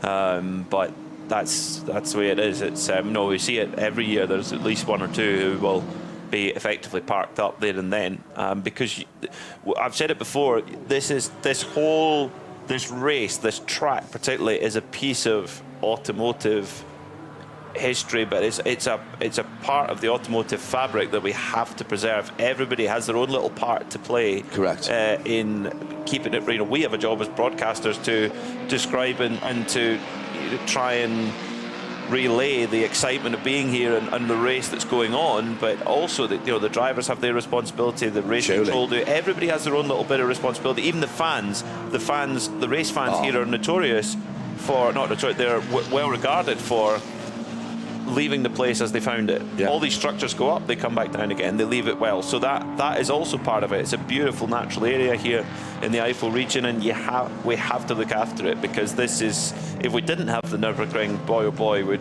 motorsport and the automotive world be a poorer place. And nothing like it will ever be built again. No way. I mean, the region helps, and the roads around here. You got to remember that the layout of the track here was built to replicate the character of the local roads, and any time you drive around here, even at 50 or 60k, never mind at 100k at the speed limit, you realise why this area has produced drivers and why this circuit is as it is. Oh, big moment for the Listerine BMW. Is there going to be a thud at the end of the screech? Oh no, that isn't the Listerine car, actually. My apologies, that's the 326. It's another one of the 325i cars. It does look a bit Listerine. Yeah, it was the blue colour on the top. Fell off S, one of the fastest corners on the circuit. Not where you want to have an off. 21 minutes to go then. Marcus Menden leads the race in the number 485 Porsche from the chasing 501 Martini Carrera RSR by 57 seconds. 3 laps. That's coming down. It is. 3 laps. To close down 57 seconds. Now, in terms of their theoretical best, they're actually very close, but in terms of outright best lap time, the Carrera RSR, the Martini, is 11 seconds quicker, but even with that gap, it's going to be tricky to run down that gap. So Marcus Menden's just got to try and get it home here as best as he possibly can. They came close last year, very close to winning over Ralph Schall, but just came up short. And this time, well, Menden and Huff wanting to set the score, set the story straight. Down into Arenberg then. very, very tricky through there, because you come through Schwedenkreuz so fast, and trying to get the car slowed down for Arenberg is always tricky. Then, just when you think that was fast, you go down the Vauxhall, which at the bottom is one of the fastest points anywhere on the circuit. The GT3 cars are carrying 275 kilometers an hour through that compression. Just let that one sink in. And it's not a wide piece of road at all. No. But I said nothing will be built like this. I mean, in terms of the length, the topography that it goes through, it would be a huge undertaking now, and I'm not certain there's anywhere in the world that you could build something similar. So we do have to keep it. And let's not forget that quite apart from the racing, the automotive manufacturers who test here, and I know that there is a huge debate about whether the times here at the Nürburgring that various manufacturers do are worth anything. It's not just about that this is the ultimate country road that goes nowhere. It has everything. It is your favourite country road where 99% of the time there's nothing coming the other way, and you can drive round and round it as a test driver, as a tyre manufacturer, as a spring or damper manufacturer, or as a car manufacturer. You can set your drivers off around here, not necessarily trying to break the lap record for front-wheel drive, rear-wheel drive, electric or whatever, but there is absolutely nothing like it that can give you the variety in one spot, where you can have a support truck in the middle of it, rather than having to be 100 kilometres down the road and hope that the guy gets there. It's an incredible facility. Incredible facility. It is, yeah, totally agree.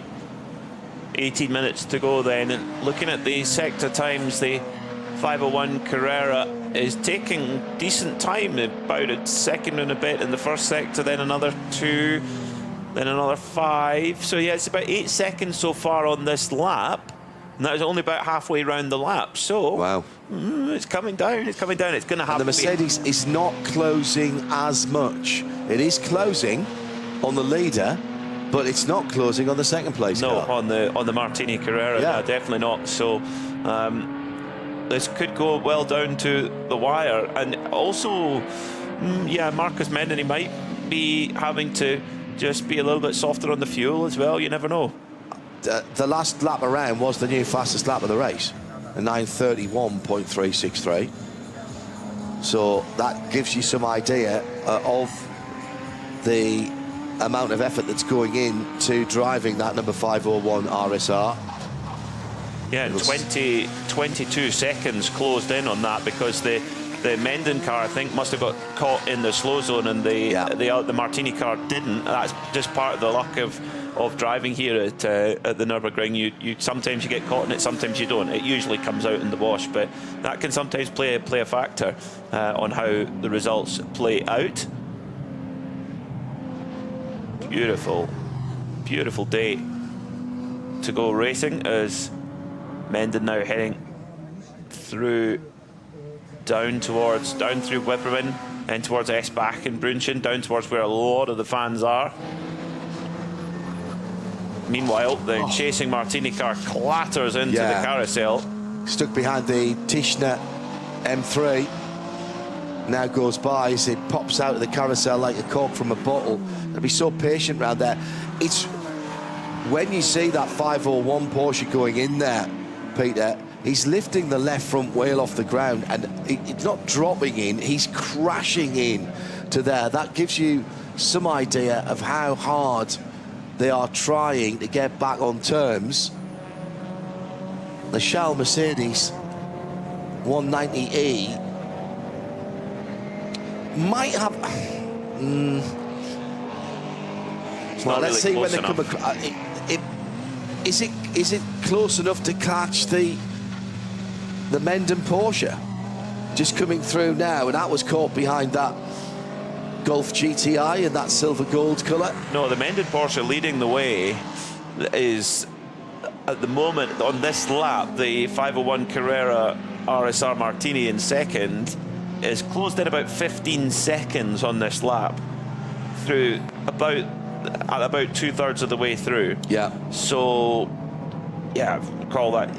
It's. Oh, I tell you what, if at that rate, it's going to be close. Actually, it's going to be close. The Marcus Men is just going to keep his head down, keep hitting his marks, and I think if he does so, if he doesn't actually make an error, he will have enough in hand. And we should say those three cars, the 485 Porsche, the 501 Martini Porsche, and the 516, the black Mercedes with the yellow livery on it, they're all class leaders. 67, 38 and 65, make of that what you will. The next class leader is the 964 in 9th position, the Friedhof driven car, and then the 423 Pro Sport Volvo. Knocking on the door, the top 10, by the way, that Group A Volvo 240. Another RSR 3 litre, the number 911 is in 12th, that's a class leader, as is the 443 BMW E36, which is now, with some cars stopping ahead of it, is now up to 12th position. The triple Fisher driven 325 BMW, 18th now and leads its class.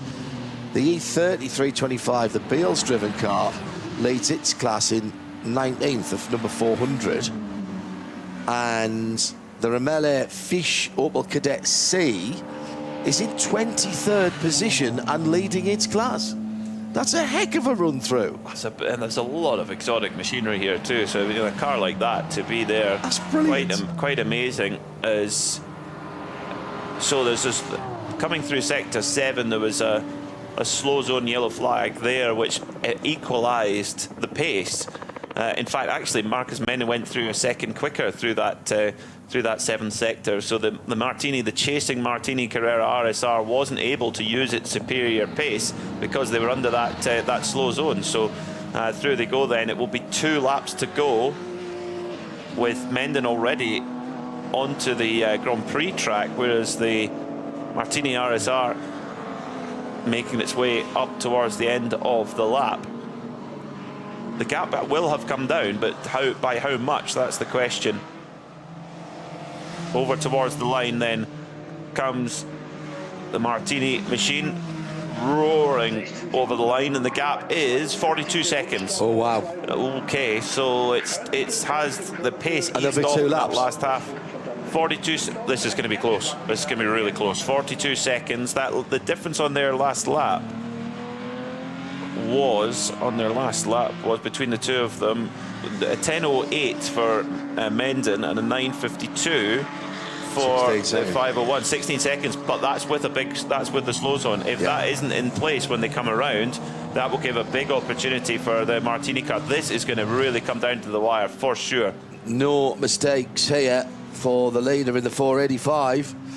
We saw this last year with the 485 being the hunter and running out of time. Now the roles are reversed, although it's another Porsche rather than the Mercedes that is in the fight. The Mercedes in third has just gone through, also in a 10:08, so is 96 seconds behind the leader and 54 seconds behind second place. So I don't think that one's going any higher than that. No, not without problems for the cars ahead. I think on pace, you're right, John, definitely. But interesting. And actually, of course, in this race, the checkered flag comes out on time. So even to have a chance, depending on when the checkered flag comes out, you've got to be on the same lap as the leader. You will not be given another lap. Possibly that could be the case too, yeah. So just through the Grand Prix track alone, the 501 Martini Carrera RSR has taken 5 seconds out of the leading car. So that puts it down to 37 seconds, roughly speaking, because we only get the timing point at the end of every lap. So that is, this is going to be super close, super close. So I reckon the leading car is going to be about 3 minutes into the lap when the checkered flag comes out. So the top 5 or 6 will get the extra lap because they'll go through before the checkered flag comes out. So I'm just trying to work out if there's any big battles there that might get split up. I don't think so, because there's well, the closest lap class battle is between second and third in class 38, which is the Derna Motorsport RSR in the IMSA Mittelmotor car, and that's 15 seconds, and they're 5th and 6th, and they're going to be tight to whether both of them get onto what will effectively be the last lap. Well, at the front of the field, it's going to be very close because, like I said, through the Grand Prix track, 5 seconds gained, then another 4 seconds gained through the Hatzenbach, so call that 9 seconds. So the gap is now down to, call it just over 30 seconds. It's going to be so tight. Of course, the 501 Carrera RSR had to take an extra pit stop using more fuel than the 964 RSR of Marcus Menden, but just fantastic. This is, I mean, you don't actually have to have wheel banging side to side to have a good race. This is a proper time trial of a race. Fantastic stuff.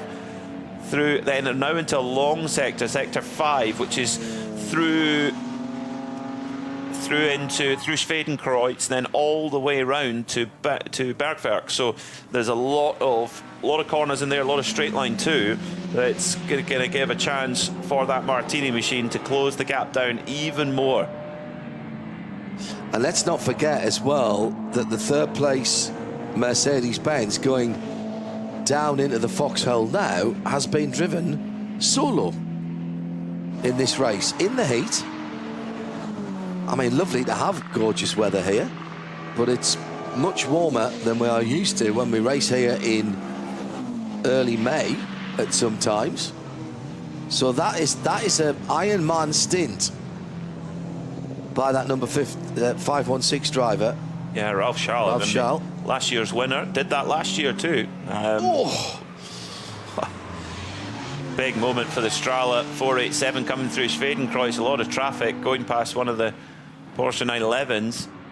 And the Ford Cortina. Yeah, which must have nearly got blown off the road there by the really quick Strala machine, which is now up to its top speed of the race, 272 kilometers an hour at the top of the Dottinger Ho. Amazing.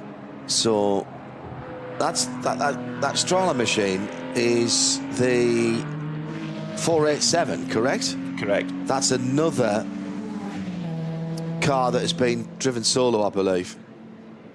Or did we see Rudolph get out of that? No, I think we saw a driver change with that one. Yeah, correct.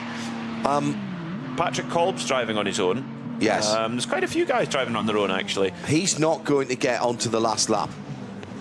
He's too far back to get on the last lap, so he'll finish on 15 laps. But the leading cars will get onto the 16th lap. I think Marcus Menden would really prefer not to have an extra lap, because I think that's going to be the difference. Because his big problem is he can't slow down enough, because he's going to come through with about, I reckon, with about 2.5 minutes to go. Something like that, yeah.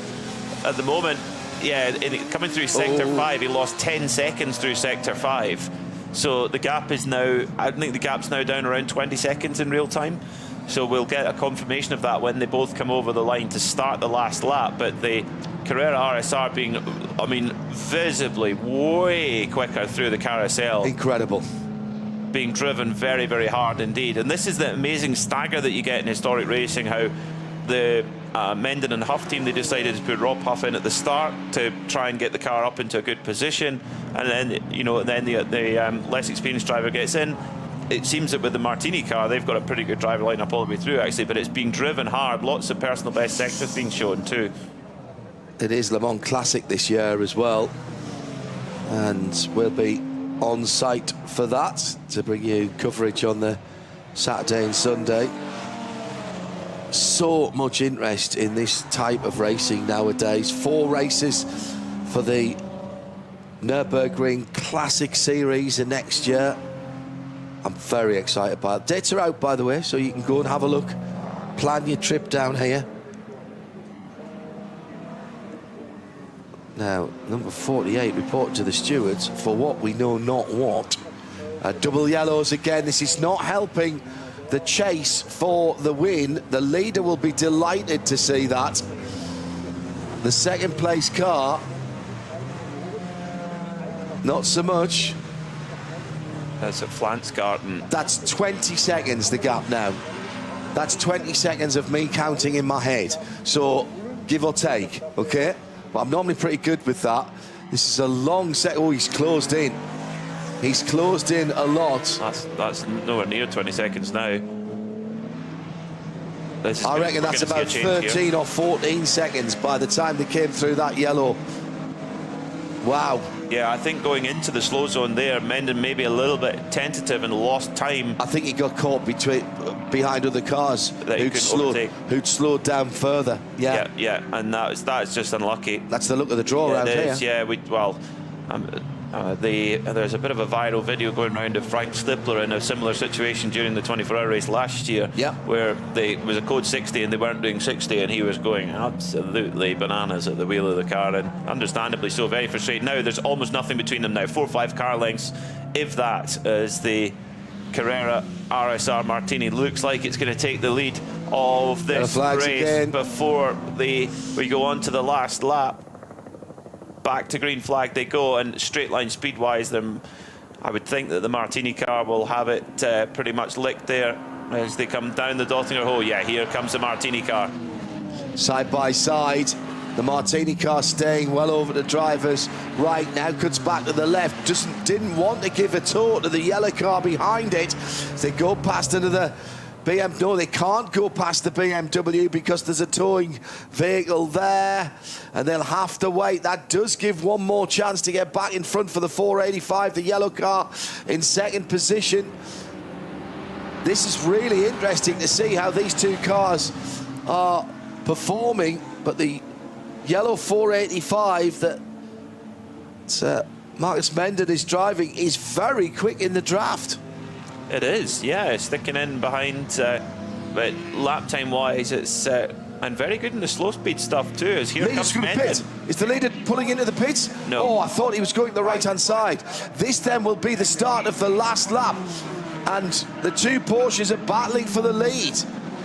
Incredible stuff. The Martini car leads out down towards the first corner, up the inside. He's the bright yellow. They're going to be side by side. They're going to touch. They go wide off the track for the leader. That was a big send from the second place car, and then wheel spin at the back, and that will be the end of that, I suspect, as the Martini car pulls out. It was a desperate lunge down the inside with two extremely valuable cars. Oh my. I'm very heads-up driving from the driver in the Martini Carrera RSR, because he actually straightened the wheel up. You could see the yellow car of Menden coming through and just decides to open the door to avoid an incident. That's very, very smart. If he'd kept turning in, that would have been a T-bone accident, and Ralph Schall would have come by saying, thank you very much, guys. But, oh, last lap battling here in the ADAC 24-hour Classic. Fantastic. Love it. Through goes the Martini Carrera RSR number 501. A three-driver trio, excuse me. There, Andre Kunkel, Michael Funke, and Heiko Hamel all have had their turn in the car, of course, because they've had 2 pit stops, 3 stints, and just tearing off into the distance. I think they drove in that order, by the way. So I think it's Hamel in the car now. Okay. We have no way of knowing. We do not have any way of knowing, no. But how do you sum this one up then, Peter? I mean, all the classes we haven't been able to cover because there's been so much going on. I'm just watching people coming across the line. The interest for me is going to be whether the battle between the 507 Porsche, the Motorsport Club EV, and the Mittel motor car gets across the line. Yes, it does. And they're absolutely together with the 67 Porsche as well. That's the Rudolph started car, the 487. So there goes those two. Now, where's the IMSA car? Because they were only 15, 16 seconds apart. It's now 18 seconds, but they have all got on to what will be the last lap. So it's still busy traffic to get through for your race leader now. It's not over, Peter. No, it isn't. One slip one slip. One wheel on the grass. Yep, that's it. One missed gear change, and that's it. A yellow flag withdrawn after you've gone through it, and the chasing car gets a huge advantage. Yeah, just like the chasing Martini car got in the last lap. Menden unlucky there, very unlucky. Yes, I agree. With the slow zone, unfortunately. But that's, yeah, it's part of the game. And is it going to be another close but no cigar for Menden and Huff in their Carrera RSR, in their 964 RSR, excuse me. It's the Carrera RSR out front. Checkered flag coming out in 3, 2, 1 now, and the first car that will see the checkered flag going across the line now, I think that was the 911 RS, the white car that went through. That's second in its class, and now of course can't improve, so that was from 10th. So the top 9, oh no, I'm going to take that back. I think the 474 didn't get through either, unless they already weren't on the lead lap.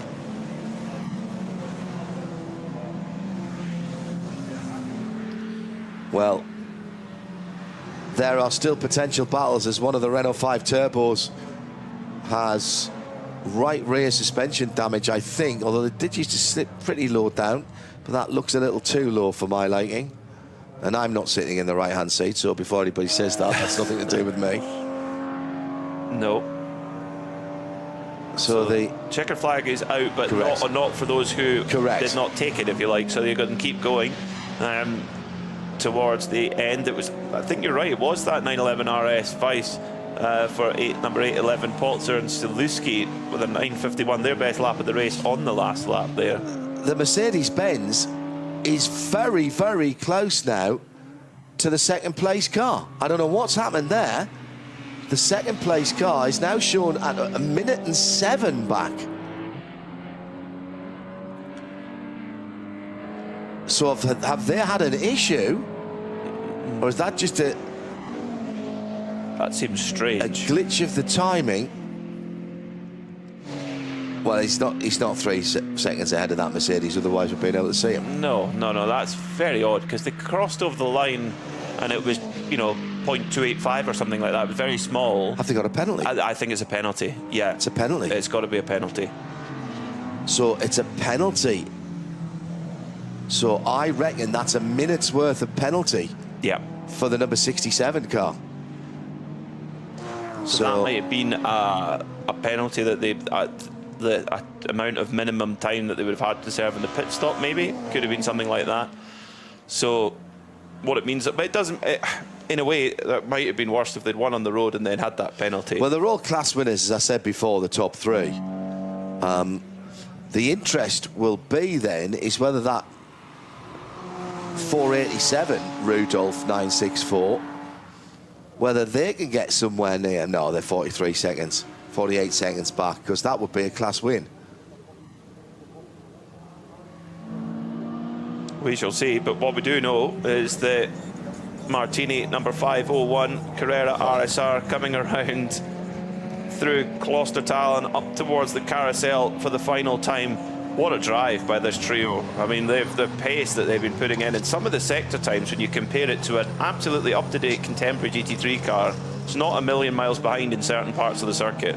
And apparently Peter has claimed that car as his own. Yes. Yeah. So that's now yours. It's definitely in the right colourway, that's for sure. Yeah. Yeah, there's not much cooler than a Porsche in Martini colours. Particularly with that darker blue on it, I really like that. Yep. That's very good. I'm now thinking about stripes on mine, you know that, don't you? Yeah. Take it to Le Mans next year and we'll put the stripes on it. Put the stickers on, yeah. Good idea. Good idea. Hello to Dan and everybody at Stickers 4 and Stick It Up for Le Mans. Getting back in harness after a week off. Well deserved as well. And I mentioned at the start of this programme David King, who set this crazy coverage for English language that we have now in motion in his tenure at Aston Martin. David's watching at the moment. Just timing this right to get this one done before the test match starts again today. I know he'll be watching that with one eye on the 24 as well. And I said we'd like to see him back, and I hadn't realised he was at McLaren now, so congratulations on the new appointment, David. And let's hope to see you back here in the near future. Literally would not have been here without the input of Mr. King, and I was very honoured to be there when they won their class with Peter Kate, Jamie Chadwick and Alex Brundle. That was a very emotional moment. This race brings out such emotions, both positive, negative, sometimes all at the same time as well. And what a race this has been. 2 hours and 40 minutes with nearly 200 cars starting this race. Many of the drivers for whom just getting to drive on the Nordschleife in a car that perhaps they admired in their youth or they've had in their family for a little while. There'll be stories right the way through. And here are some more penalties coming through with a time replacement, some bodywork at the start of the Dottinger there with a flag and the rubbish on the track. So I think there's bodywork, etc., all the way down the Dottinger. Different, very different goals being set through this particular race. And the one at the front, which has been a super drive, Peter, has been in a fantastic car. They have, the Martini Carrera RSR, car number 501, takes the checkered flag here in the ADAC 24-hour classic. Congratulations to Andre Funkel, Michael Funke and Heiko Hamel. Fantastic performance. Had to take an extra pit stop to everybody else, but their pace has brought them out on top, and they win this year's edition of this amazing event. Second, but winning their class as well. The yellow number 485, Rob Huff started it. Marcus Menden finished in the bright yellow number 485. Where's the Mercedes-Benz? That will be a class winner as well, Peter, but a little bit further down the track. 1 minute and 26 seconds. This is going to be tight, actually, for second overall, because the penalty's been applied. But, of course, the Mercedes-Benz, here it comes. This is going to be closer than it really needed to be. Not sure what the infringement was, but that clearly wasn't 90 seconds between first and second. So the penalty applied there. And for second on the road... second on the yellows, though. Double yellows, so Ralph Schall's having to slow down. That might just cost him. It could do. Double yellows waved on the Dottinger hole. There's a BMW that's ground to a halt just on the driver's right before coming through Antonius Bucke. And they weren't there when the leaders came through. There was a green flag just after the piece of red bodywork. Oh, that's the bonnet. That's the bonnet of the BMW that's pulled over, isn't it? Another BMW bonnet blows off. There's your headline. BMW bonnet blow off bonanza. So here's the Mercedes coming through. I should have put a stopwatch on it. I've got my stopwatch on my wrist as well. And my chronograph on this weekend. Checkered flag is out, so we'll see. It will automatically adjust on the timing if you're following along online. Comes through now, and that has cost, because it was down to 3 seconds and he was gaining, and it ends up the gap between second and third at 26 seconds. But they're all class winners, the top three, the two Porsches and that Mercedes. And it's a non-respect of flag signal was the penalty for the 485 Carrera RSR. So they were never going to win on the road with that. But it hasn't actually cost them a position in the end. No. But you hope that won't be. That might be points on the ring permit, maybe. But amazing stuff in the classics, though. Two cars that were on the podium last year, and indeed the Martini car taking the win this year. Fantastic. 3 very well prepared machines. To make it around 2 hours and 40 minutes of racing here is very, very impressive indeed. 194 cars taking the start. And there's people doing their fastest laps on their last lap. Brilliant stuff. Warm up for ADAC RAVENOL 24 hours is at high noon, and Bruce Jones and Peter Snowden will be taking you through that. Just waiting for the rest of the cars to come through. It's going to be a pretty tight turnaround, actually. Will be, to get everybody over the line and get things cleared up. Yeah, so it might be, it might be tricky to get warm up off on time, but if anyone can do it, it's the circuit team here at the Nürburgring. Yes, yes. Well, some of the cars, obviously, who went across the line when the the time elapsed, some, 10 minutes ago, they will have already been pulled off the track, and with typical Nürburgring efficiency here, we've already got the first and second cars, both class winners, as we mentioned, in the pit lane, and now we see the 3 drivers together. Brilliant stuff. Well, they've had a good morning, haven't they? They certainly have. And one of the drivers with proper Martini Racing overalls. Oh, you'd have to. Of course. You have to, definitely. I don't think I can get into my Gulf overalls anymore.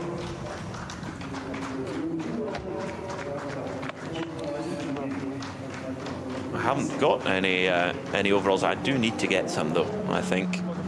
So, big push from Mark Smendon. Gave it all he could.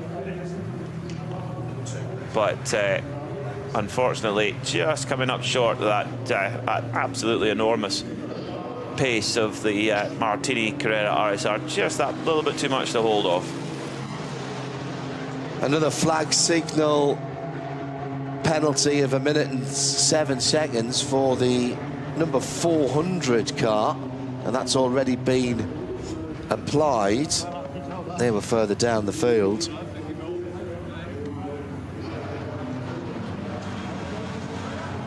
Yeah, some good stories to tell here, Peter, isn't there? There is. Yeah, there is, all the way through. You think, yeah, just in the paddock, imagine the atmosphere when everyone gets back to the garage and they're all talking about the race. He's been given the hurry up here in the Mercedes. Wants to take on the wants to take in all the applause and adulation, does Ralph Schall, the proper stalwart of this ADAC 24-hour classic. Wasn't quite able to repeat the victory of last year, but hopefully he'll be back in black again next year. Thirsty work. Oh yeah. In any car, but I think in a classic probably even more so. Are we still on time for the new start? So drivers will get to enjoy the spoils on the podium. Wrestling, imagine that, wrestling a big Porsche 911 around for 2 hours and 40 minutes. That is hard going. The danger, of course, of having such a long lap is if the leaders get around, as they did, with a couple of minutes on the clock, you run over just a little bit. However, hearing from race control, we will still start the next session on time. Just checking these penalties coming in to see if it's affecting anybody at the sharp end, and it is not. Ralph Schall finally makes it back. Yeah, he'll be getting told off. He will be getting told off. So you're milking this now, Ralph? Yeah, come on, Ralph. Class winners, all of the top 3 across the line. I'll give you some unofficial results. The 501 Porsche from the 485 Porsche, then the Mercedes, the 516, the Ralph Schall car. He's getting out there with these Mercedes-Benz overalls on as well. Very nice. Second in class 38 was the Derner Motorsport Porsche number 507. They were 4th. across the line. Third in that class, and there was only 10 seconds between them at the end. The middle motor GmbH IMSA RSR. Then a further 1.5 seconds further back, the 487 Rudolf Porsche. That was second in class 67. And in point of fact, both of those class 38 cars got past the 487 on that additional 16th lap. And Rudolf had this lift right off on that last lap. Maybe they were tight on fuel, but the car that he was battling with for second in class had already taken the checkered flag on the previous lap. So it appears that there was a lap between them. It wasn't quite how it played out. That's a shame for that Strala 487 machine, because it's an absolute rocket ship down the straight. Yeah. It's got a very... Second in class, though, to the second place car. Yeah. To the Huff Menden car. Yeah, which was driven very, very well. So they were 3 minutes, call that a minute and a half back on the class leader. Porsche, Mercedes-Benz. So much of the history of this place has been written by those marks. Yes, it has. Yeah, for sure. I mean, Porsche, so many triumphs here. I mean, in the NLS particularly, I mean, Nürburgring Langstrecken series, they've got over 230 overall wins, nearly 4 times the nearest manufacturer. Just so long as their history, and how long they've been making cars that privateers can buy off the shelf, and with a little bit of preparation take racing. And the Carrera RSR that has just won this race was what you needed in the mid-1970s, and indeed if you wanted to do that in the early 1990s, late 80s, early 1990s, you bought a 964 RSR. Yeah. So congratulations to everyone who got their cars out on the circuit. The formalities about to get underway here. A reminder of what comes up for the rest of our international broadcast, both on radio and TV, is the 53rd running of the RAVENOL ADAC 24 Hours of the Nürburgring. And the team getting limbered up to get out on time. And all of the cars here already being fettled in the main pit lane, with Peter Mackay and me, John Hindhoff, stepping away for a moment. It'll be Bruce Jones and Peter Snowden when we fire the audio and the video streams back up again just before noon. Waiting for the podium ceremonies to begin and give our drivers their just desserts on the end of our broadcast. That'll happen in just a few moments' time. Stay with us throughout the next, well, 30 hours or thereabouts by the time we crown the new champions sometime after 4 o'clock on Sunday afternoon. A brilliant opener to the end of, or to the morning, should I say, for Peter Mackay. I'm John Hindhoff. Thanks for being with us. It's the warm-up next.